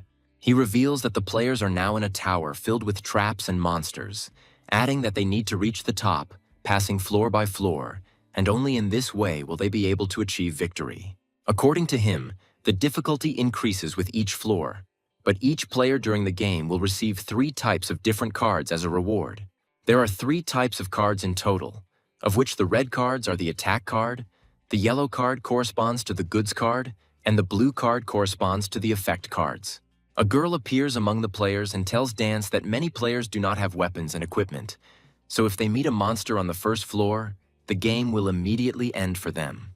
The crowd picks up on this and asks Dance why he can't give them the weapons from the previous round, adding that they can't start the game empty-handed. Dance says players now have the opportunity to spend points on cards that are selling at the lowest price. He adds that the cost per card is an incredibly modest 1,000 points. Players begin to actively protest, saying that this price is too unfair, and players with low points are left out of business. Dance tells the players not to invent illusions for themselves, since even in this game the strong become stronger and the weak become weaker, as this is the true nature of the world. He adds that some players manage to get out of the first round due to luck, but this tower will eliminate all the weaklings from the competition. The expressive presenter says that they have half an hour to decide whether they should buy cards, but after the game starts, this option will be blocked. The players become discouraged and decide not to spend many points since they won't be able to win this competition anyway. Dance says the players are too hesitant for those in the second round and is surprised that they decided to give up before the second round even started. One of the players raises his hand and says that he would like to buy himself some cards. Dance hears the player's voice and turns around sharply to get a good look at the player. He tells the player that he should think carefully, since one card is worth 1,000 points. The person willing turns out to be Sam, who asks the presenter to sell him 7 cards. Dance looks at Sam in surprise, telling him to quit his jokes, because we are talking about 7,000 points. Suddenly the players recognize Sam, saying that he is the player in first place in terms of points. Sam smugly lowers his head and says that they were truly brave because it was he himself. Players immediately begin to remember all his achievements, saying that he is a cheater who uses cheats. Sam loses his temper and says that he has never cheated or used cheats in his life. However, the crowd of players is not impressed by his heartfelt statements and continues to insist on his own. Sam takes out his spear and tells the other players that if they hate him so much, then they have a few options. He adds that anyone can try to kill him this round if they want to. One of the players calls Sam a pathetic braggart, adding that he will definitely deal with him this round. Other players pick up on this idea, promising to smash Sam into the wall as soon as they get the chance. The girl watches Sam's act of narcissism and mentally admits that he irritates her very much. Dance watches what is happening and mentally notes that the morale of the players is gradually increasing because of Sam. Sam turns to the host again and says that he still wants to buy 7 cards and asks him if there's any problem with this. Dance smiles broadly and says that the buyer's word is law to him, after which he snaps his fingers. A whole bunch of cards appear in front of Sam, turned face down towards him, and Dance says that the cards in the store are randomized and wishes him good luck. Sam thinks about it and realizes that since the order of the cards is random, his memories from the past will not help him in any way in this situation. He decides to poke at random and chooses a random card that catches his eye. He says that he will now show everyone what the power of a player with exceptional luck really is. The room is illuminated by golden light, and the players shout that they don't believe that the main character got the rarest card possible. Sam realizes that he has hit an incredible jackpot and decides to see what he got for the prize. Unfortunately, Sam gets a card that is a joke from the developers, since it does absolutely nothing despite its rarity. Players look at Sam's card in bewilderment, not understanding why, with a cost of 1,000 points, such ridiculous copies can be found among them. Sam decides that he doesn't need this card and throws it into the air, after which, with a slight movement of his spear, he cuts it in half. The players are shocked that Sam got rid of items worth 1,000 points so easily, even though he had extremely low practicality. Dance says the company won't refund points for torn cards, asking other players to be more reasonable. Sam replies that it's okay since it's just a small amount of points that he can easily earn back. Sam continues looking through the cards, deciding to choose one for his collection. Turning his gaze to the other half of the deck, he decides to tear up a few random cards that he doesn't like. As a result, Sam chooses 3 cards, saying that he won't need more cards. The players look at Sam's action and say that wasting points left and right is a very unwise and stupid act. Sam turns to the players and says that if they doubt, they will definitely lose. After these words, the players, one by one, also express a desire to purchase cards with all their money in order to try their luck. Dance asks everyone to take their time and follow the first-come, first-serve rules, adding that there are enough cards for everyone. The girl looks at Sam in surprise, not believing that Sam restored everyone's will to fight with just one action. Sam leaves, saying that if there are too few participants, the game will become incredibly boring. After some time, Sam and several other players approach the ground floor of the challenge tower. According to the presenter, they are at the bottom of an endless tower, where each flight of stairs will take them to a random level, so players are free to choose any floor. Sam turns back and asks the players why they are following him. The players do not want to admit the truth and deny it, telling Sam to stop being so smug. Sam mentally says that these players have no shame or conscience at all and decides to come up with some kind of plan. The girl looks at this scene and wonders if these players really think that following an expert can increase their chances of winning. Sam hastily comes up with a plan and admits that he has no choice but to resort to forbidden techniques. With these words, he sharply points his fingers behind the players' backs and shouts that the pretty girl has decided to bare herself. Players immediately take the bait and turn back, trying to find the beauty in question. However, behind them is only the presenter, who suddenly decided to bare himself in front of the players. The players throw garbage at the leader, saying that they don't want to see him, asking him to get the hell out. One of the players turns around and notices Sam is missing, shouting to the others that this crook has fooled them. Sam decides not to waste time and gets on his feet as quickly as possible so that no one will interfere with him in the future.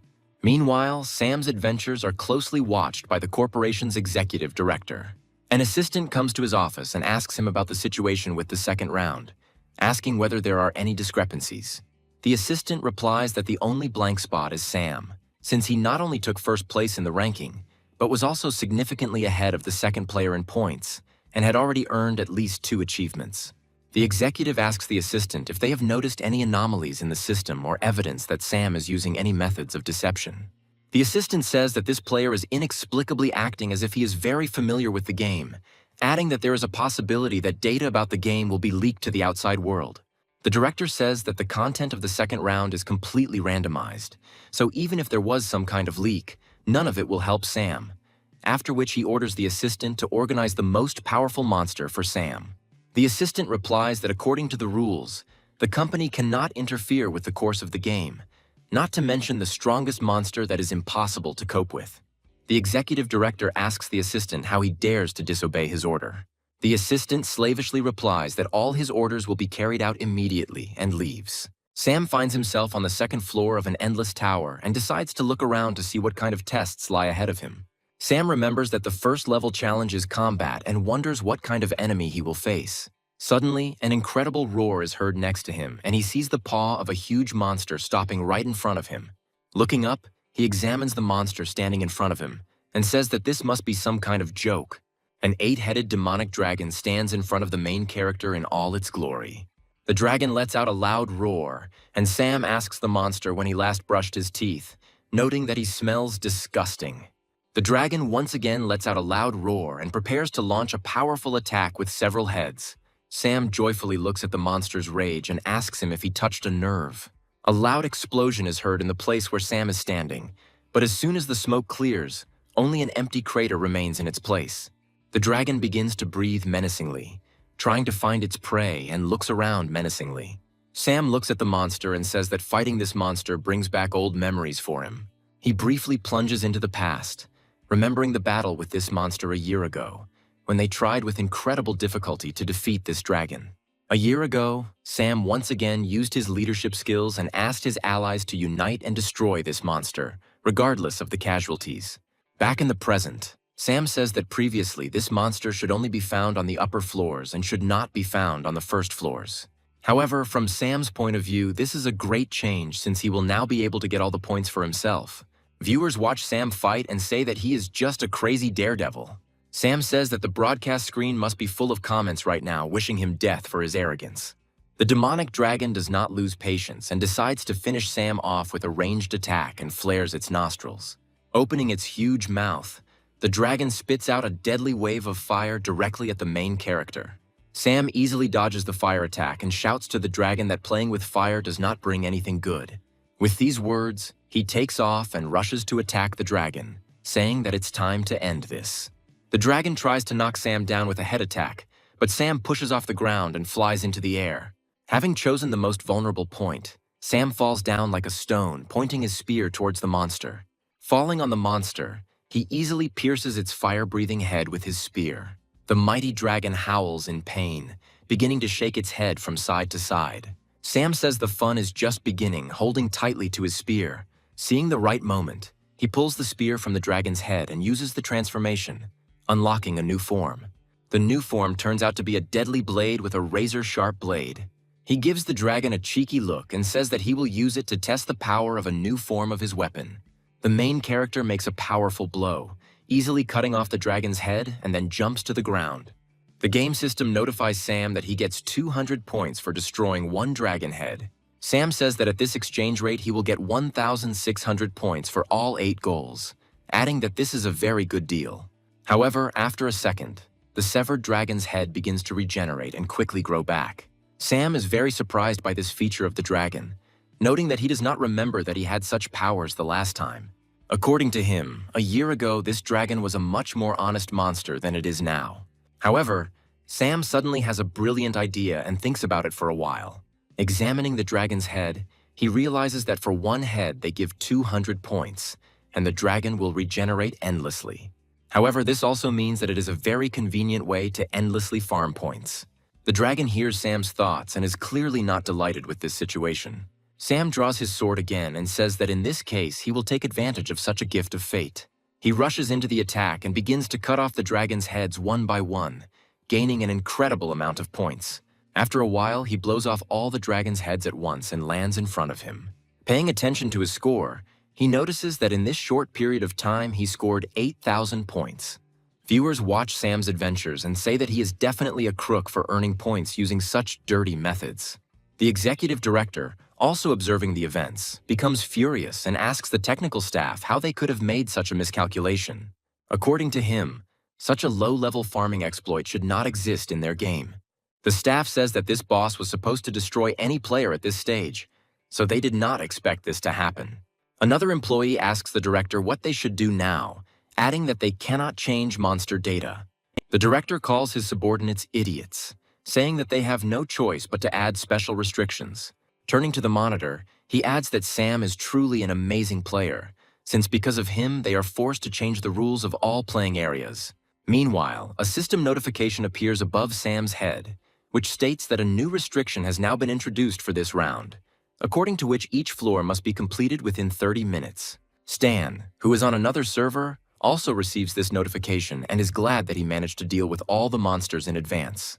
Astrid, having also successfully destroyed all her opponents, is surprised that the rules of the game are changing so dramatically. Viewers of the tournament are surprised by this turn of events and suspect that this restriction was added only to prevent Sam from being able to endlessly farm points. There is less than a minute and a half left until the end of the round, and Sam realizes that his golden time is coming to an end. He changes the shape of his spear and says that normal players would not be able to destroy all the heads in one hit. He adds that luckily he pulled out the right card for the occasion. Sam reveals his card and reveals that he owns the arrow volley card, which allows a player armed with a bow or crossbow to fire multiple arrows in one shot. With these words, Sam activates the card and it is charged with the energy of his arrows. Drawing back his bowstring, Sam decides to shoot an arrow that pierces the skies at the demonic dragon. He conjures his arrow to destroy all the heads and releases the string of his bow. A powerful shot pierces all heads simultaneously, depriving the monster of its ability to regenerate. Sam changes his weapon's shape to that of a blade and says he's not done yet. The main character makes a dash, delivering a powerful blow that cuts off all the heads at once. The huge monster falls heavily to the ground and the system rewards Sam with additional points for all destroyed heads. The severed heads of the monster begin to transform into a shining clot of energy. After a few seconds, the bundle of energy turns into valuable loot, which is an item of equipment. Sam is happy that he finally got a good loot and reads the description of a demonic dragon cloak that protects the wearer from fire attacks. The system notifies all players that a player named Sam was the first to kill the 8-headed demonic dragon and received a unique dragon cloak. The girl who was previously watching Sam on the ground floor of the tower notices this notice and hopes that she will not meet him in this competition. Meanwhile, the same notification sounds on the tournament broadcast, which is why viewers are again surprised at how Sam manages to take the best rewards. Former participants look at his successes with envy and suspect that he is an agent of the company holding this tournament. Astrid also notices this notice and says that it wouldn't hurt for Sam to act a little more modestly and not show off at every opportunity. Stan, watching this, says that he is not at all surprised that Sam shows himself to be the best. His opponent asks if he knows this divine player who is at the top of the list of players. Stan happily replies that he not only knows Sam, but is also his comrade in arms. Meanwhile, Sam decides to try on the cape and notes that despite the average attributes, the cape looks damn stylish on him. However, his next ritual of narcissism is interrupted by a system notification, which informs him that he has only 13 seconds left to move to the next floor. Sam is surprised that the timer continued to run, despite the fact that he had already dealt with the boss and calls the game unfair. However, realizing that justice is not on his side, he makes every effort to fly up the stairs at full speed to the next floor. Running up to the room, Sam kicks down the door and, realizing that he made it in time, stops to catch his breath for a while. Looking up, he notices that 3 players are waiting for him in the room on the next floor, among whom is a girl whom he had previously seen at the very beginning of the tower. Having looked at her closely, he remembers that in his past life she was a very skillful and strong player. Sam introduces himself and says that he is honored to be with such a beauty. The girl replies that Sam's notoriety precedes him, so everyone in this room knows about him. A girl sitting nearby says that Sam is the strongest player among all, adding that she is his little fan and introduces herself as Martha. The older man says he never knew he would be facing 2 strong players and introduces himself as Francis. Sam decides to introduce himself again and asks the girl what her name is. The girl replies that her name is Morrigan and says that they can finish the formalities, since her only goal is to complete this floor. A screen appears in front of the players, on which a message is displayed, according to which the theme of the second floor is in Quest Room, in which players need to find a key that can open the door to the next floor. Sam admits that, unfortunately, he is very bad at all things that do not relate to combat. Martha reports that she often goes to escape rooms, so she understands them very well. Morrigan says that this game may be different from the ones Martha has previously participated in, as the difficulty is greatly increased. Sam says that if this is an escape room, they won't be able to go to the next floor until they find the key. Francis points to the box lying on the table and says that perhaps this is the key to the solution. Sam reaches for the box and says that if he is right, then this task is too easy. Sam decides to shake the box a little, but Morrigan immediately gives him a good slap on the head. Taking the box in her hands, she carefully examines it, carefully rotating it in her hands. Martha comes up to the main character and strokes his head, saying that everything will heal soon. Morrigan says that they need to be careful, as there could easily be a trap inside. Having carefully examined the box, she draws attention to the fact that there is an inscription on it, according to which the players need to find the key. Marta says that this is exactly how the quest rooms are designed, explaining that one riddle in them leads to another. Thus, having solved them all, they will be able to go through this floor. Francis says that this room is not very large, suggesting that everyone look for the key. Morrigan asks Sam what his thoughts are on this plan. Sam replies that he sees no other options and decides to join the search for the key. Players begin searching for the box, looking into every corner and checking every possible location. After some time, Morrigan says that she looked everywhere but did not find any clues. Martha says it looks like she'll have to act on her own to get everyone out of the deadlock. With that, she pulls out an effect card that helps the wearer look for clues. Sam notes that this ability is incredibly interesting, and Francis notices that the piano is illuminated in red. Sam says they were supposed to be looking for the key and wonders why the piano was the key. Morrigan says that in addition to a simple lock key, this could also mean a treble clef. She adds that if the key is the piano keys, then if you play a specific melody, the riddle will be solved. Sam sits down at the piano and says that he knows how to play the piano a little and asks his companions to give in to him. He tells Morrigan that he can play this melody without any difficulty and stretches his fingers. Martha is surprised by Sam's abilities, admiring the fact that he also has musical skills. Morrigan asks Sam if he really knows how to play the piano. Sam says that he was taught music as a child, so he can easily cope with this task. Sam says that now he will charm his companions with his musical talents and begins to perform. Sam's musical talents are only as great as his self-esteem, and he fills the room with an incredible cacophony of sounds. Morrigan decides to end Sam's life so as not to go through this torture and asks him if he really knows how to play the piano. Sam stupidly replies that in kindergarten the teacher personally taught him music lessons. Morgan breaks free from the hands of Martha and Francis and begins to beat Sam without sparing his strength. Sam asks Morgan why she is so cruel, saying that one of his friends has the same habits, to which Morgan replies that now is not the time to fool around and sits down at the piano. Morgan starts playing the piano and plays a very beautiful melody, hitting all the notes with ease. Martha enjoys the music, saying that this melody is truly divine. Francis notes that despite the fact that he is not very good at music, he really enjoys listening to Morgan play. Morgan completes the melody and her companions enthusiastically applaud her. The box makes a click and its lid opens, and Martha happily runs to check its contents. Sam asks Morgan about the name of the tune she performed so skillfully. Morgan replies that it is a very sad foreign melody called The Moth and the Flame. This name makes Sam think, and he begins to think about what it could mean. Suddenly he realizes the catch and shouts at Martha to urgently run away from the box. A small flamethrower appears next to the box and showers little Martha with a stream of flame. Sam yanks Martha away and climbs out to safety, asking the girl if she's okay. However, looking down, he sees that all that remains of the child is a charred body. Sam punches the wall in rage, saying that if he had known about this earlier, he would have saved the child. Morgan calmly replies that Sam shouldn't blame himself, since he couldn't have known for sure that the title of the song was the key to the trap.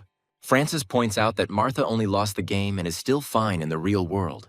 He adds that the most important task now is to obtain the key hidden in the box. Sam looks around and says that it looks like there is no fire extinguisher here, and if the box burns to the ground, they will lose.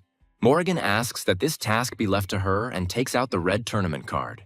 Morgan's card turns out to be a tidal wave effect, allowing her to create violent waves that attack enemies. Morgan easily puts out the fire, leaving the box safe and sound. Morgan regrets that the fire broke out so quickly, saying that otherwise she could have saved Martha. Francis expresses the hope that no more traps await them. Sam says that in case of emergency, his coat has resistance to fire, so he will take the box. Taking the box, Sam examines the contents and is surprised that the key looks very strange. The key turns out to be 3 balls of red, yellow, and blue. A system screen appears in front of the players, which states that after breaking the glass ball, each player will receive 1 clue, adding that one of the clues will be false. But all players will have to tell about their clues and find a way to leave the floor. Sam says that if the said system is true, then they should break the balls and get the information, after which they will put all the information together and find a way out. Sam, Morgan, and Francis simultaneously break the balloons and briefly plunge into cyberspace. Sam feels the system telling him that victory requires sacrifice and returns to the real world. Opening his eyes, he tells his companions what the system told him. Morgan replies that she received a hint, which states that she needs to have an eye for the difficult path. They both ask the sadly silent Francis what clue he got. Francis says that his clue is that the door to the room will open when his comrade dies. Sam says that if this clue were real, the door would have opened when Martha died, and then concludes that it is a fake. Francis hesitantly agrees with this, saying that his hint really sounds too strange to be real. Sam puts the words of his clue together with Morgan's and begins to think about what it might mean. Morgan says this could mean the item they need is shaped like an eye. Sam says that he is very bored with searching for new items, adding that the methods of this game have begun to become outdated. Morgan says that even information in books can hide some clues, asking her companions not to be so careless. Sam asks Morgan if the item he is looking for could be an ordinary eye. Meanwhile, Francis watches with a gloomy mood as Morgan rummages through the bookcase. Taking advantage of Morgan's trust in him, he quietly pulls out an item card, summoning a weapon. He says that he really wants to win, and then swings his axe, asking Morgan to die. However, Morgan turns around and with a quick kick throws Francis away several meters. Francis hits the table, briefly stunned by the force of the impact. He reaches for an axe, but Sam's energy arrow pierces his arm, rendering him incapacitated. Morgan looks at Francis and says that he is clearly missing something. Sam says he didn't expect Morgan to notice either, adding that she's not that bad. Sam turns to Francis again and demands that he tell them what his clue really was. Francis holds his injured arm and desperately says that if he hadn't stopped him, they would have already won. He reveals that the clue said that he must kill his teammate in order for the door to the next floor to open. Sam continues Francis's reasoning, saying that because of this, he decided to ambush Morgan, who seems weaker than Sam. Morgan looks at Sam and tells him not to become arrogant for no apparent reason. Sam immediately changes his face and says that he was just joking and she shouldn't take it to heart. Sam asks Francis why he is so sure that his tip is not a fake.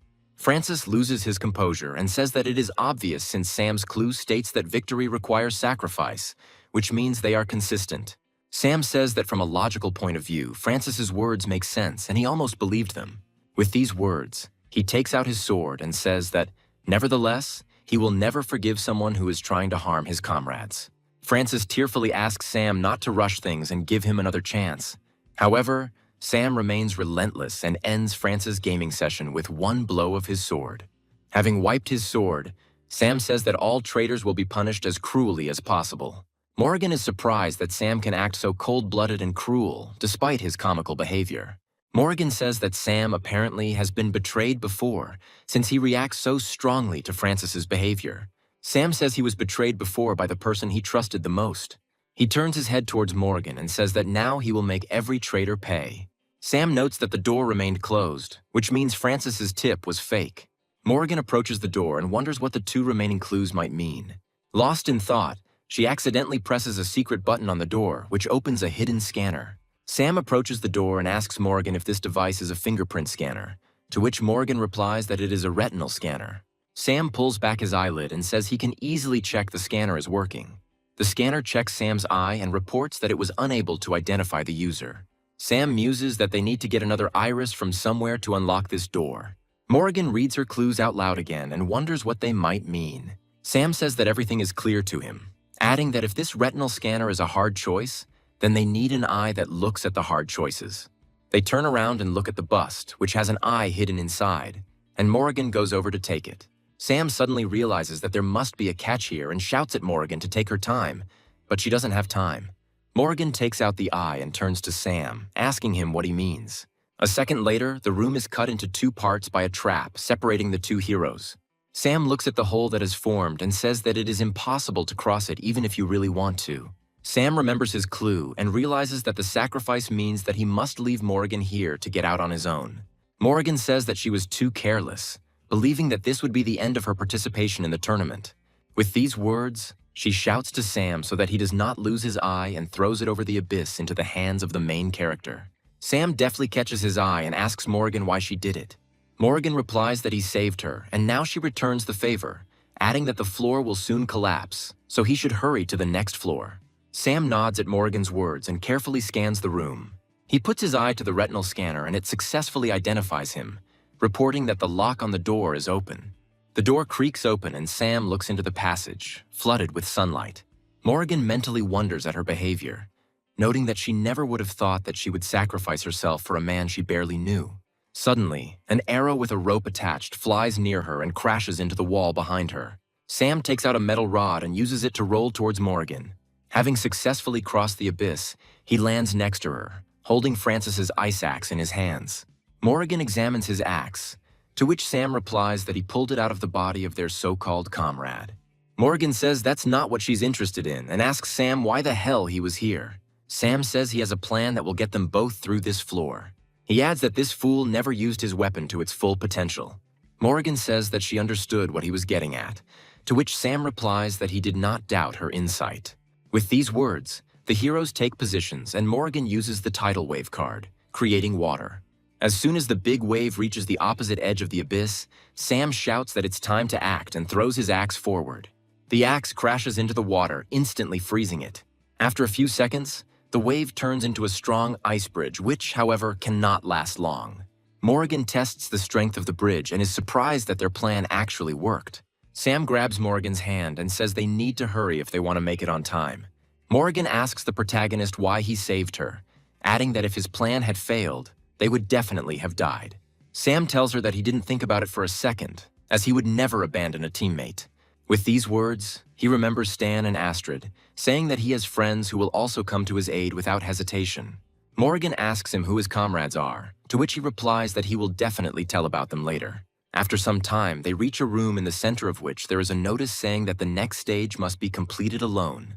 Sam tells his companion that they will have to separate, adding that they will definitely meet after this stage. Sam adds that he wishes her luck in getting through this stage. Morgan turns around with a smile and waves at him, wishing him the same. Sam enters the emerging cyberspace and wonders what awaits him next. A second later, he notices a razor-sharp knife flying at his face at great speed. The bearer of this knife is Todd, previously killed by Sam in the first round, who screams at the protagonist to die immediately. Realizing that Todd is wearing the armor in which he killed him the first time, Sam is surprised and only manages to squeeze out a few curses at Todd. However, Todd flies next to him, killing the monster that was sneaking up on Sam from behind. Turning around, Sam can't believe his eyes and asks Todd what's going on here.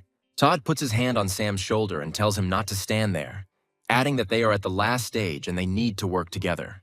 Sam suspects that all the jokes about reincarnation were illusions and wonders whether what is happening is real. Absorbed in thought, he does not notice how a huge monster appears behind him, trying to devour Sam in one sitting.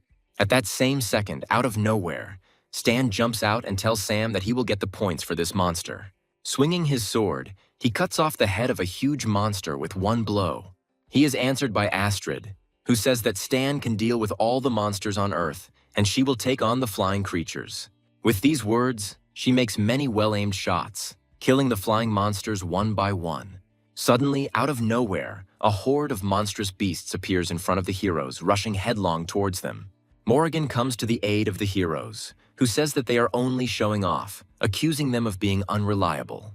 Raising her magic staff above her, she activates the instant flood skill, creating a huge tsunami. The wave instantly covers the monsters, sweeping them all off the face of the earth.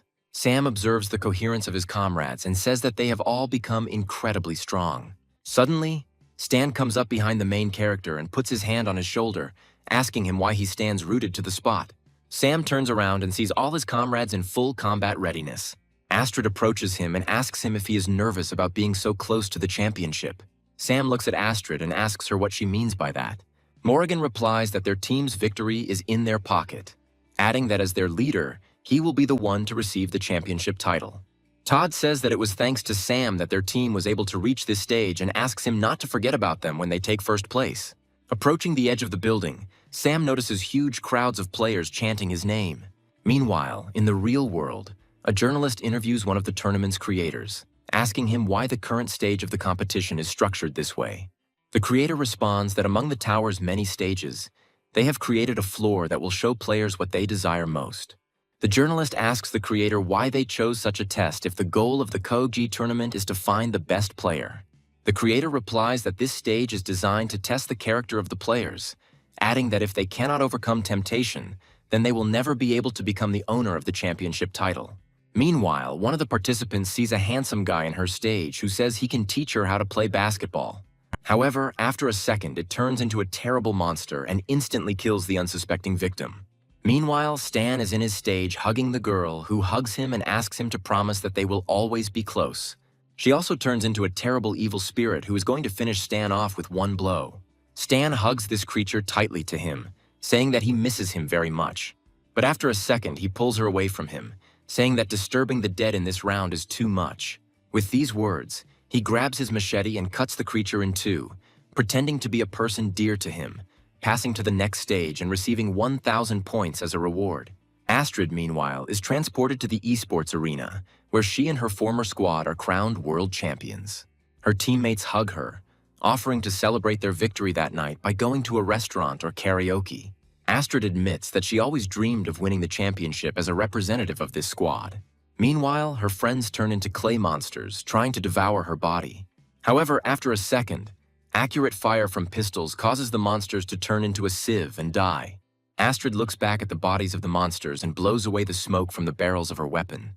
She adds that she already has real friends who behave sincerely with her.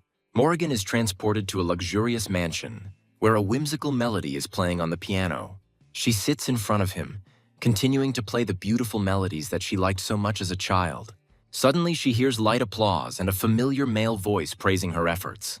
Morrigan instantly recognizes this voice and turns towards the man, calling him father. Morrigan's father tells her that in a couple of years, her musical abilities will definitely surpass his own. He comes up to her and says that he will be just as happy if she does what she wants.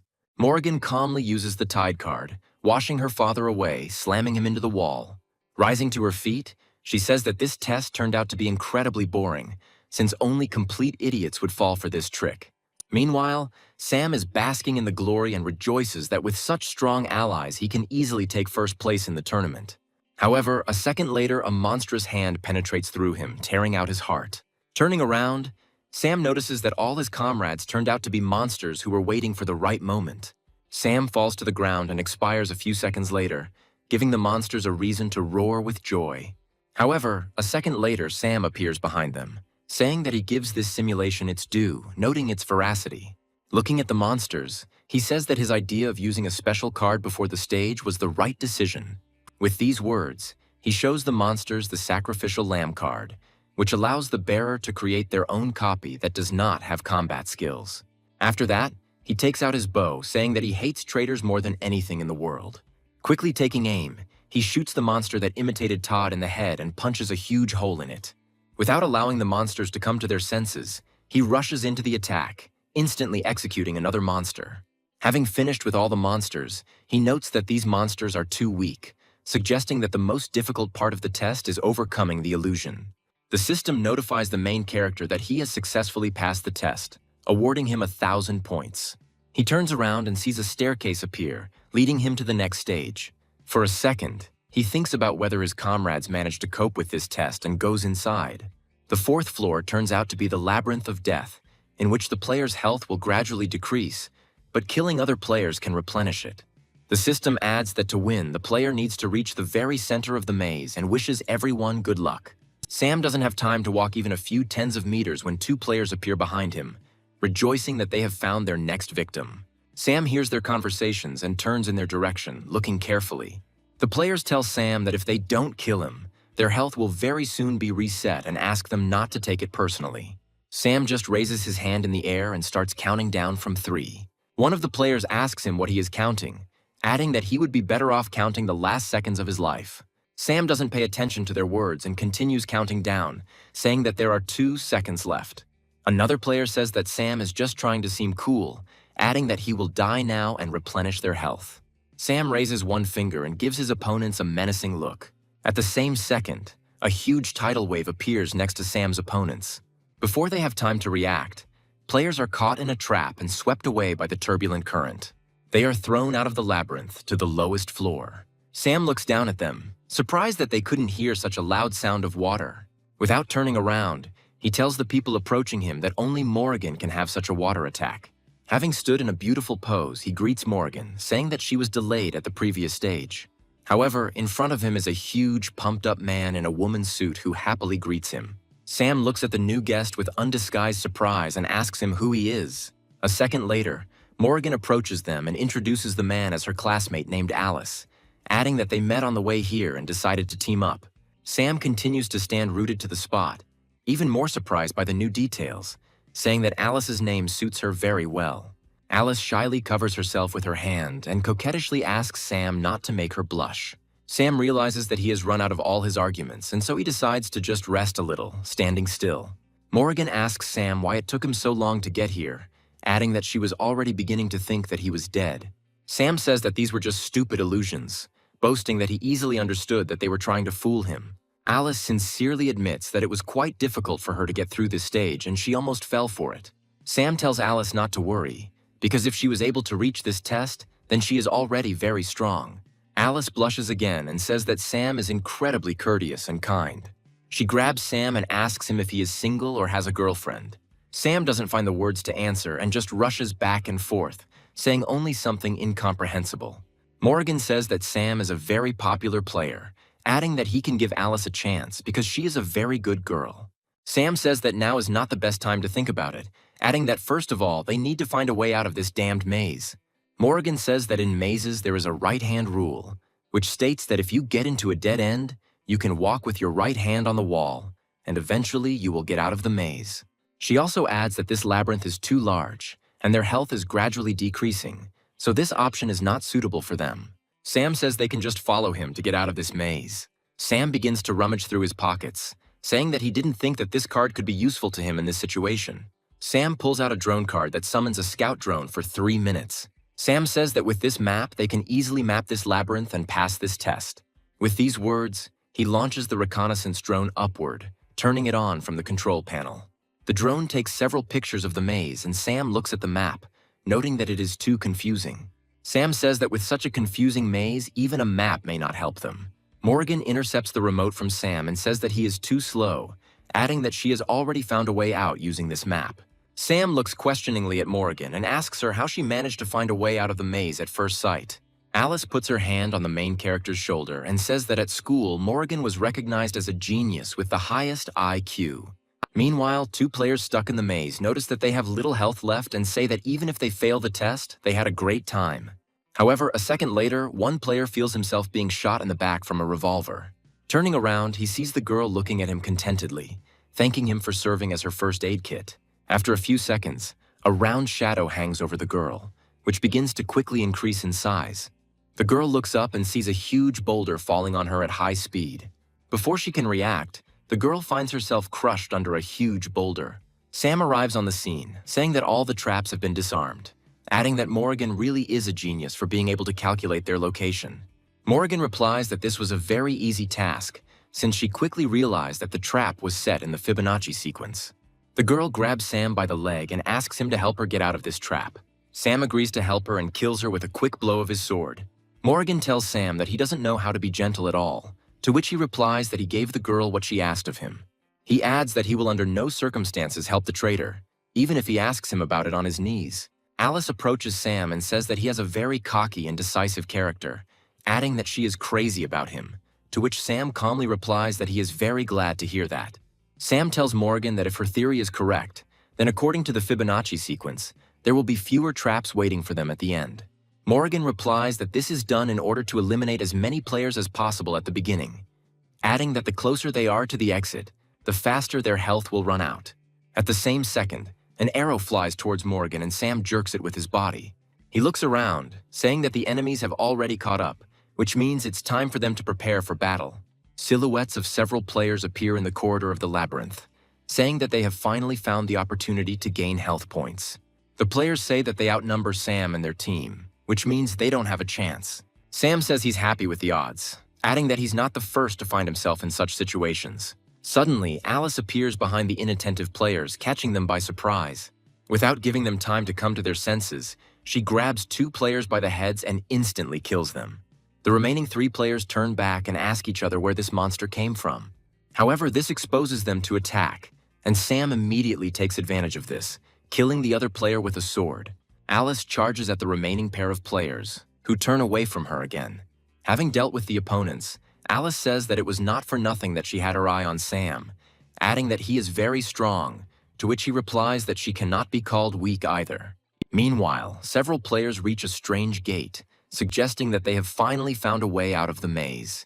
One of the players says that he warned everyone that thanks to his X-ray glasses, they would find a way out very quickly. However, from the open door, he is immediately pierced by a fireball and the guy immediately falls dead. The players are surprised by the ambush and decide to look inside the hall to understand who killed their comrade. A small light lights up in the darkness, and a child's voice joyfully says that new prey has finally arrived. The hall begins to be illuminated by dim light, and the players notice that at the end of the hall, a little girl is sitting on the gate. She asks the players why they don't let her burn them all to the ground. The players grab their weapons and decide not to stand on ceremony with the impudent girl rushing to the attack. They shoot at her from all calibers, and because of this, she disappears from view for some time. However, as soon as the smoke clears, the players face a tall man who covered the girl and did not receive a single scratch. One of the players points his finger at the man and girl in horror, saying that he has heard about this couple. According to him, their names are Dorothy and Dell, and they are known for only getting points from killing players. The players decide not to drift and say that there are still many more of them, which means they have a chance to kill them. Dorothy happily says that in this case she will be happy to play with them and takes out a red effect card. A few seconds later, a powerful explosion is heard in the labyrinth, which can be observed from any point. Morrigan and Sam notice the huge pillar of flame and wonder what's going on there. Sam says that things are only getting more interesting and offers to go there to find out. Approaching the site of the explosion, they discover a large number of charred bodies piled in a heap. Entering the hall, Sam and his comrades see Dell sitting on a pile of bodies and asks him if he killed everyone else alone. Alice hides behind Sam and says that she is very scared, asking him to comfort her. And Morrigan says that they should all be careful, since all these players were killed by a powerful fire spell. Dell just chuckles slightly as he watches Sam and his squad, mentally saying goodbye to them. Sam realizes that there is some kind of trap here and pushes Alice aside. A second later, A bright stream of fire flies into the place where they stood, incinerating the floor. Dorothy appears out of nowhere, revealing an invisibility card in her hand, which allows the wearer to gain invisibility, which dissipates upon the first attack. Dell tells Dorothy to be careful, adding that Sam doesn't look like a weakling. Alice says that she is not used to guys jumping on her, adding that such things really embarrass her. Sam slaps Alice on the cheek, telling her to pull herself together and be more serious. Dorothy points at Sam and says that she remembers him, saying that he is the first on the list of players in points. Sam realizes that he again has the opportunity for narcissism and says that they guessed correctly and it really is him. Alice again lovingly watches Sam, saying that he is an incredibly modest person, and Morgan says that she is starting to get tired of this circus. Dell says this is all starting to get interesting, adding that since Sam is in first place, he must have a lot of good loot. Dell rushes to the attack, saying that he was lucky to find such prey, because now all of Sam's things will go to him. Sam takes out his spear and says that if Dell wants it so bad, he can try to take them away. Alice bursts into the fray, saying that Dell won't dare touch her man without her knowledge. Sam looks at Alice and shouts at her to be careful and not get into trouble. Alice slams her fist into Dell's fist, creating a powerful shockwave. The force of the blow sends Alice flying into the wall at full speed, and Sam watches as a large column of smoke rises from the impact. Sam asks Alice if she's okay, and Morgan is genuinely surprised that someone could beat Alice in a fistfight. Alice says she felt like she broke her arm, surprised that Dell's fist could be so strong. Sam says that if he remembers correctly, then the pair are scoreboard experts, adding that they are different from all the opponents they have previously faced. Dell says that his body has a special effect called Mountain Body, which allows the user's body to become as strong as rock, greatly increasing defense and attack. Dell completely turns his body into stone and says that despite the fact that Sam is in first place, he will not survive the meeting with him. He prepares for battle and asks Sam if he is ready to die right now. Sam only tells Dell that he looks extremely ugly, which provokes him into a furious jump attack. Using his agility, Sam easily dodges, jumping to the side. The main character notes that despite everything, Dell has extremely powerful attacks. However, distracted by his thoughts, Sam does not have time to notice Dell, who is approaching him at incredible speed, preparing to deliver a fatal attack. However, Sam caught himself in time and dodges the attack, noticing that Dell was exposed to attack. Realizing that his turn has come, he delivers a confident blow, trying to pierce Dell's stone body with a spear. However, the spear does not cause any significant damage to Dell and only slightly scratches his stone skin. Sam is surprised by what he sees, not understanding how it was possible to obtain such absolute protection from physical damage. Dell grins disdainfully, saying that he expected more from the person who is in first place in the points table. Saying that he is very disappointed, Dell inflicts a powerful kick on the main character, throwing him back. Alice screams Sam's name and rushes to help intercept him in mid-flight. Alice fails to slow down Sam, and together they fly into a stone wall. They crash into the barrier with force, but Alice softens the blow with her body, which is why Sam escapes with less damage. Sam asks Alice if she's okay, adding that she's dead. Alice squeezes out the words that she is glad that she was able to catch Sam. Looking up, Sam sees a hail of fiery meteorites falling on him and Alice, threatening to incinerate them in seconds. However, suddenly a water barrier created by Morgan begins to appear in front of them. The wave obscures the heroes, completely neutralizing the fiery threat from Dorothy. Dorothy says that Morgan has a very interesting toy since she was able to block her swarm of meteorites. Morgan replies that Dorothy is not the only one who can use elemental abilities and again uses the tidal wave card. At that same second, Dell rushes towards Dorothy to defend his companion. Dell blocks the strong flow of water with her body, thanks to which Dorothy remains completely unharmed. Morgan runs up to Sam and Alice and asks them if they are safe and if they are all right. Alice apologizes to her companions and says that unfortunately she will not be able to get up. Sam leans over to Alice and says no matter what she does, adding that they can handle it. Sam says that now he will help them win this battle, and Morgan replies that he will not let him take all the laurels. Dell says that he and Dorothy are the perfect team, adding that they will all die. Sam rushes back into battle with his spear, saying it's time for the real fun to begin. Dell also rushes forward and strikes Sam, stopping him instantly. Immediately, a swarm of fiery meteorites falls on Sam and Dell, one of which hits the protagonist's opponent directly. Sam is surprised that Dell has so much energy for random attacks. Dell replies that his body is not only skilled in attack and defense, but is also immune to any attacks from fire and water, adding that his strength increases more the higher his temperature. He throws another punch, trying to break through Sam's block, and adds that their team is invincible. Sam's spear cannot withstand these blows, and the tip breaks off the shaft and falls to the ground, sticking into it. Sam says the combination of heat and a stone body is great, adding that Dell came up with a very interesting strategy. Dell says that even Sam's weapon could not withstand the onslaught and broke, after which he asks the main character if he wants to give up. Sam adds that despite this, he was finally able to find his weak spot. Dell tells Sam to stop acting tough and calmly accept his death. With these words, Dell delivers a powerful blow to Sam's face, but he easily dodges. Sam suddenly appears behind Dell and tells Morrigan that the time has come for her to attack. Dell turns to Morrigan and is hit by a huge tidal wave, instantly cooling him. Dell slowly walks forward while large clouds of steam emanate from his body. Dell says in disappointment that he expected more from them than a simple splash of water. Sam explains that after reaching such a high temperature and instantly cooling down, major changes will occur to his body. After these words from Sam, Dell's body begins to fade and crack. Dell examines his body and sees large pieces starting to fall off. Infuriated, he asks Sam what they did with his body. Sam tells him that everyone has weaknesses, no matter their position or rank. He adds that Dell does have incredibly strong defenses, but because of this, he cannot dodge magical attacks. Sam says he took advantage of this to stall for time until his ally made his body red hot. However, if a hot stone is cooled sharply, then due to thermal expansion, any stone will simply break. Morrigan tells Sam to stop fooling around and get down to business. Dell says that it doesn't matter to him anymore because in any case, he will have time to kill Sam. Sam says that Dell is telling the truth, but because he has cooled down, he has become much slower. He adds that on top of this, he has become very fragile and thrusts a spear into his back. Dell lets out a loud scream, and this attracts a mysterious player who understands which way the exit is and goes to it. Sam turns and says that now all that remains is to deal with that small and annoying girl.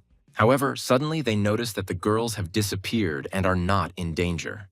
Morrigan says that she had an invisibility card so she could use it in the chaos and escape. Morrigan adds that now she won't cause them any problems in any case, and offers to check what kind of reward they got. Dell starts coughing and Sam jumps in fright, surprised that he didn't die after that. Dell says that Sam really deserves the right to first place, adding that it shouldn't go to his head. He adds that even if he was able to defeat him, he will meet other opponents who will be much stronger than him, to which Sam replies that he already knows that. Dell pulls out the self-destruct card and asks him what he has to say about it. Sam covers Morrigan with himself, advising her to run away and mentally understands that he will not have time to stop the activation of self-destruction. However, suddenly someone cuts off Dell's hand with a lightning strike. Dell turns to the side and cannot believe his eyes, continuing to look frantically ahead.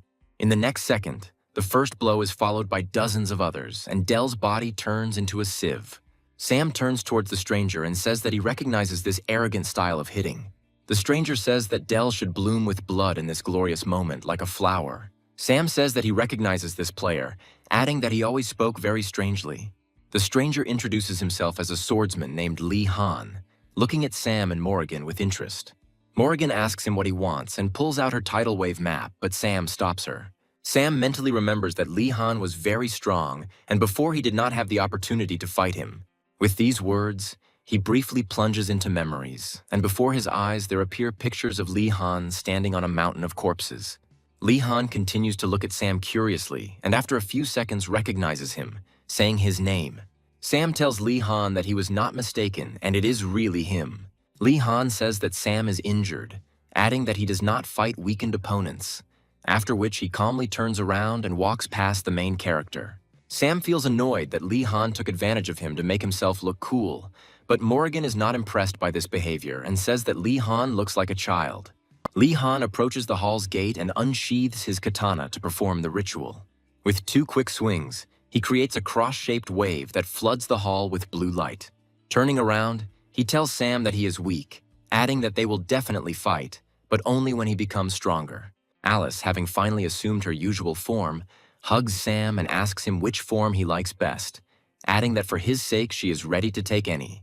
Sam, not used to female attention, breaks into a smile and says that he likes both of them. Suddenly, he turns his gaze to Morrigan, and her stern appearance instantly makes him cheer up and come to his senses. He tells Alice to concentrate and invites everyone to go to the center of the maze. The system notifies that the number of players remaining in the maze becomes 0. However, the silence that reigned in the labyrinth is instantly broken by Alice, who, taking on a stone form, makes her way through the walls of the labyrinth to the center. Having made a way for her team, she admits that she is very tired and goes into her usual form. Sam jumps over the ruins, saying that he knew that breaking through walls was the most effective method, while Morrigan, following him, says that only he could have thought of that. Having reached the center of the maze, our heroes discover a system notification that congratulates them on completing the maze, adding that they are now given 30 minutes to create a team of 4 people to complete the next stage. Sam reads the text and notes that this time, fortunately, the rules remained the same. Morrigan says that according to her guesses, the test at the next level will be between teams, and those who came here first will be the first to team up with stronger players. Alice says that in her opinion, they do not need a 4th teammate, since the 3 of them are already doing a great job. Sam replies that he doesn't agree with her, adding that there is another person he really wants to see on his team. After 27 minutes, the center of the maze is filled with people who are able to reach the exit, and everyone begins to look for a team. Some players say that they need 2 people who have at least 2 ability cards. Other players try to put pressure on Pity, asking to be taken on the team and promising to do whatever they are asked. One of the players approaches the girl and asks her if they need a teammate, saying that he has 2 cards and is very strong. Alice, to whom this request was sent, takes off her sunglasses and examines the applicant. She refuses the player, saying that he is blocking her rays of the sun, adding that he cannot be stronger than her, which means he is not suitable for them. Morrigan says that there are 3 minutes left until the end of the countdown, and the person Sam was waiting for didn't come in the end. Sam says that this man is already nearby, adding that he can smell his scent a mile away. Players are surprised at where sakura petals began to appear next to them and begin to look around. Lee Han arrives at the center of the labyrinth, saying that he was late because he walked here along a long path. Players look at Lee Han with bewilderment and call him a strange eccentric. Sam says that this scent of arrogance cannot be confused with anything, and Morrigan asks Sam in disappointment whether he has been waiting for this all this time. Sam greets Lee Han and asks him if he would like to join his team, adding that they are just 1 person short. Lee Han says that he is forced to refuse the protagonist, since from his point of view, he only needs himself to win. The system notifies all players that there is 1 minute left in the preparation phase, adding that all players without teams will be disqualified. Sam says that Lee Han will still have to join the team, adding that in a team with Sam, his chances of winning will increase exponentially. Lee Han asks Sam to clarify how his chances of winning will improve. Sam says that if they are on the same team as Lee Han, then they won't have to be rivals and won't fight so early. Lee Han replies that there is a certain logic to this and says that there is nothing wrong with forming a team. Sam tells Lee Han that he is glad to welcome him to his team and shakes his hand. The countdown ends, and all players who did not have time to form a team are automatically disqualified. The system notifies players that each team must choose 1 door and continue their adventure in the Endless Tower. Sam and his team choose a door and head towards the final stage of the 2nd round. After some time, they find themselves in a dungeon in which there is an arena with metal bars. Morgan carefully examines the arena and assumes that they are in the final test. The system welcomes players to the final challenge, called the Cage of Death, during which a team must choose 1 representative to enter the cage and fight against the other team until it runs out of members. Alice says that if they fight one-on-one, then victory is in their pocket. The system adds that all players who are defeated in a cage will not be able to advance further, regardless of the team's result. Alice adds that with this rule, the one who enters the cage first will be at the greatest disadvantage. Sam says that this is true, adding that the players who fight at the beginning can be considered victims, saying that the first player will have to fight 4 players in a row. Lee Han says that the creators of this round specifically came up with this rule in order to create conflict within the team. Morrigan says that since all the teams are temporary, it is unlikely that anyone will sacrifice themselves for the sake of the team. The system asks teams to choose their candidate within 1 minute, adding that otherwise the entire team will be disqualified. All 4 players on Sam's team raise their hands and express their desire to be a candidate. Surprised by this outcome of events, all members of the squad look at each other. Sam concludes that their team seems to be different from everyone else. Lee Han says that he can go first since he can easily eliminate 4 players. Sam says that he just invited Lee Han to the team, so it would be rude to send him first. Morrigan tries to stop Sam, telling him that it is very unsafe. Sam tells her not to worry, adding that he will be the greatest player and will not die in such a simple test. Alice looks at Sam happily, saying that he really is the right man for her. Sam enters the arena and the metal gates creak shut behind him. He mentally notes that the essence of the last test has not changed at all from his last time. A second later, several kunai fly at him, but he easily deflects them, saying that these pathetic tricks do not impress him. A player in a ninja uniform appears in the arena, and Sam says that he should let Lee Han go first to watch the battle between the samurai and the ninja. The ninja replies that it doesn't matter, since he will have to fight him anyway after he finishes off Sam. With these words, he creates a large number of copies of himself using the cloning technique. Sam says it's just an effect of the card, adding that this guy just watched a lot of ninja movies. The ninja attacks Sam, telling him that he cannot defeat his endless clones.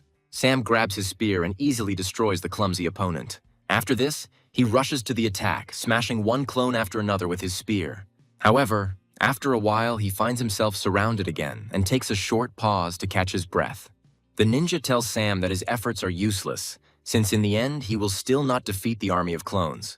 Sam disappointedly asks his opponent why he doesn't get points for killing his clones, adding that he wanted to use him for grinding.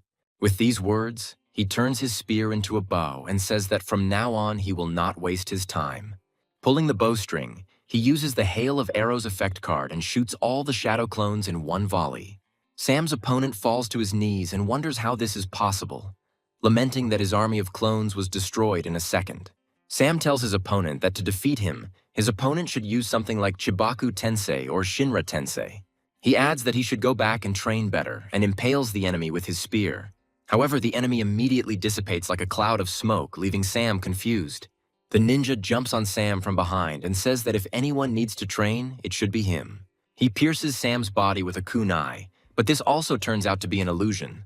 The ninja cannot believe his eyes and tries to understand how this is even possible. Sam, appearing behind his opponent, raises his sword and tells his opponent that he shouldn't have stood up to him like that.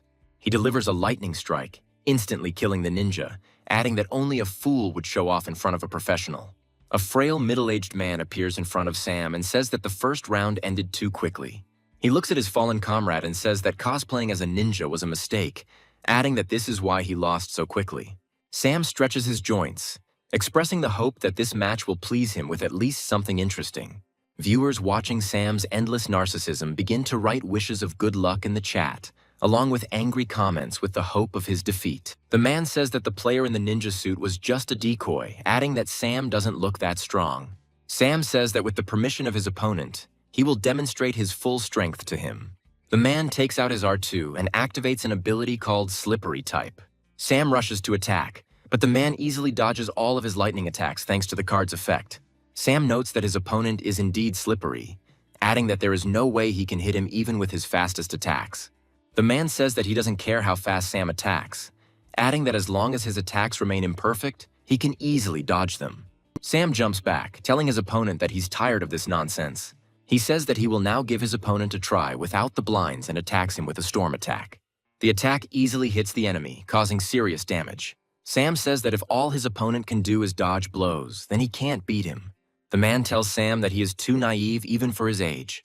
He looks at Sam with an arrogant look and says that Sam probably did not fight at his full strength during the last battle and is still hiding the cards that he wants to use as a trump card. Sam replies that this is quite obvious, adding that no one starts their game with trump cards.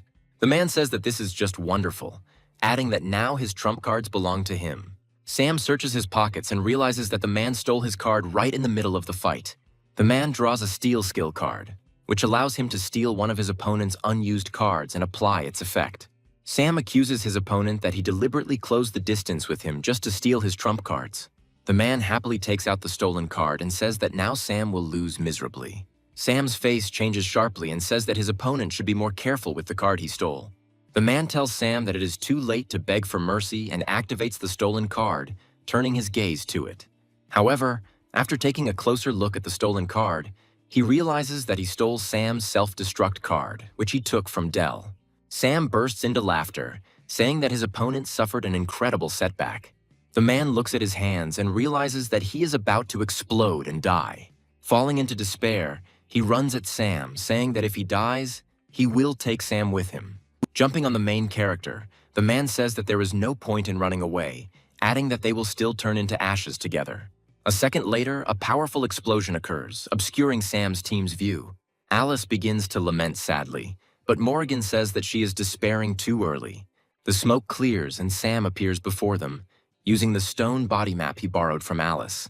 Morrigan asks Alice why she didn't tell her about this before, adding that she was seriously afraid for Sam's fate, to which Alice replies that she simply forgot about it. Sam tells his opponent that stealing never leads to anything good. His opponent's ashes are scattered, and Sam is awarded another 500 points for winning the battle. Alice congratulates Sam on his victory, saying that he fought well, while Morrigan says that he used almost all his cards, despite the fact that there were still 2 unknown opponents left. Sam's next opponent is a harmless girl who tells Sam that he easily defeated her friends.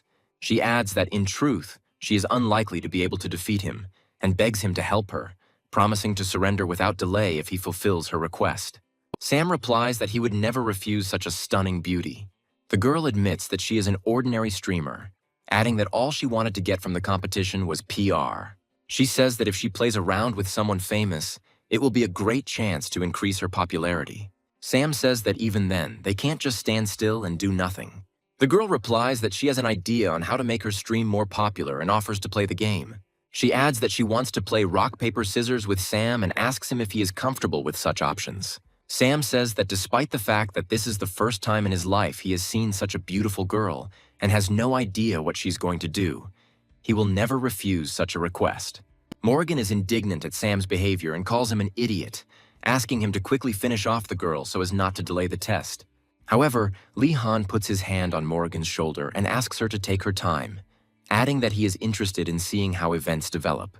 Meanwhile, Sam and his opponent begin the first round of their game, in which the main character easily wins. Sam happily says that he won, demanding that the girl take off her jacket. The streamer slowly undresses, telling Sam not to put so much pressure on her. Sam raises his head and shouts that he is providing a special service to all of today's viewers. After 5 minutes of continuous play, Sam asks his opponent if she wants to continue playing, adding that they might simply be banned. The streamer tells him that she doesn't mind stopping it, adding that he turned out to be unexpectedly bad at such games. Sam looks at how the streamer left him in his underwear, losing only once, and realizes that such games really are not his strong point.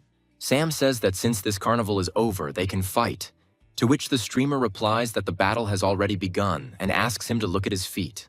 Having come to his senses, Sam realizes that he is standing in a pile of quicksand, which does not allow him to get out. The streamer says that her card can create quicksand from which it is impossible to escape. She adds that this trap only takes a while to activate, which is why she decided to play this game with him. Sam realizes that the sands are beginning to suck him deeper and deeper, and soon he will lose the ability to move. The streamer screams that all his efforts are useless, adding that the faster he moves, the more he will be sucked in. Alice begins to get upset again, begging Sam not to lose and to go with her to the next round. But Morrigan continues to remain strong, saying that this idiot does not give up so easily. The streamer says that for the first number in points, Sam shows himself too weak. With the last of his strength, Sam pulls the map out of the sand, summoning a scout drone. A flying drone immediately appears from the ceiling of the arena and descends towards Sam's location. Sam manages to grab the drone's legs with his hand and commands it to take off. The drone easily pulls Sam out of the sand, lifting him higher and higher above the sand. Sam summons his sword and says that the streamer's trap did not impress him at all. With these words, he falls down like a stone, cutting his rival with one blow of a sharp sword.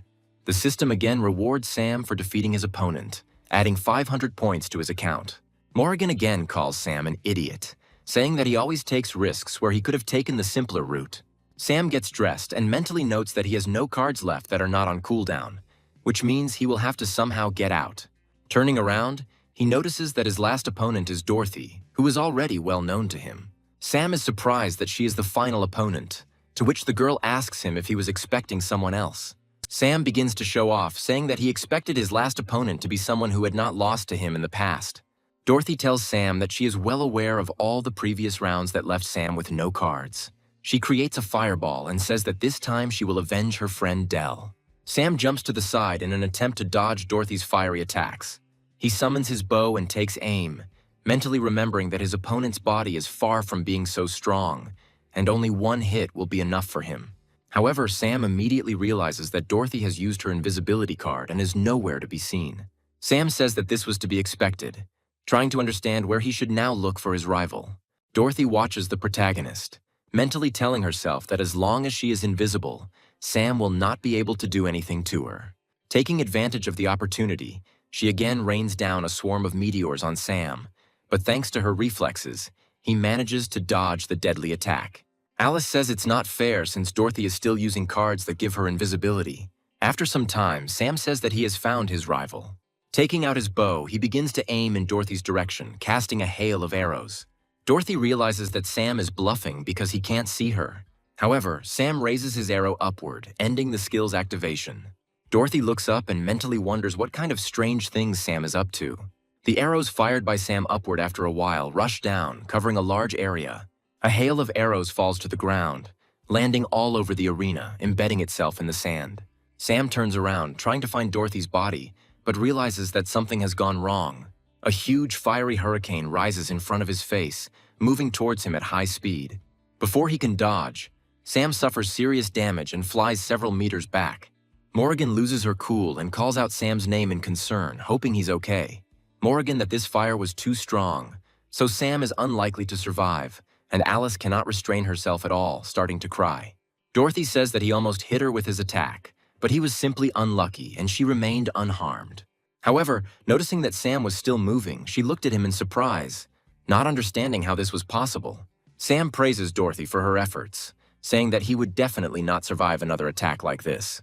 He then points his bow at Dorothy and says that he can see her now. Dorothy mentally tells herself that this is impossible, since she must remain invisible. Realizing that Sam is aiming at her for a reason, she decides to change position, running across the sand to the side. Sam gets up and strings his bow, saying that it's all over now. Letting go of the bowstring, he hits Dorothy squarely in the chest, killing her on the spot. He approaches the defeated girl and tells her that in the end, she lost. Dorothy asks Sam how he was able to see her despite being invisible. Sam says that it was all just a bluff, explaining that he hasn't seen her all this time. He adds that he was only able to see her when she began to move across the sand and he noticed her tracks. Dorothy says that this is sand from the last fight and asks Sam if he thought of this from the very beginning. Sam calmly replies that it was all just a ridiculous accident. Dorothy is surprised by this coincidence of circumstances, realizing the stupidity of the situation. Dorothy laughs, saying that unfortunately she couldn't avenge Dell, but admits that it was a very fun game. Dorothy's body disappears, and the system notifies Sam that his last opponent has been defeated, awarding him another 500 points. The test ends, and the system congratulates Sam and his entire squad on their victory. The system says that as a reward, each advanced player can choose the effect of a card and turn it into their skill, and the remaining cards will be bought back at a cost of 500 points per card. Astrid watches the system notification, which states that Sam will receive an additional title and several rewards for coping against 4 players alone. Stan, who also saw this notice, sincerely laughs and says that Brother Sam now owes them all dinner. Sam mentally rejoices that this achievement has not changed at all, adding that the reward was worth all the costs. Lee Han tells Sam that he now sees right through him and his plans. Sam says that Lee Han is too strong for him to just defeat him, after which he invites him to join the squad on a permanent basis. Lee Han says that Sam is indeed a very interesting guy and promises to think about it. 3 days after the recording of the second round is repeated, the presenter says that the third round will begin very soon. Martha, who is watching the broadcast, says that Sam is incredibly strong, adding that she does not regret at all that she was burned alive. Also somewhere in the real world, Dorothy tugs at Dell's sleeve and tells him she wants some cotton candy. Looking at her, he says that this is the last time she twists ropes out of him. Sometime later, the doorbell rings in Sam's apartment in the real world. He opens the door and sees all the members of his team come to visit him, joyfully greeting him.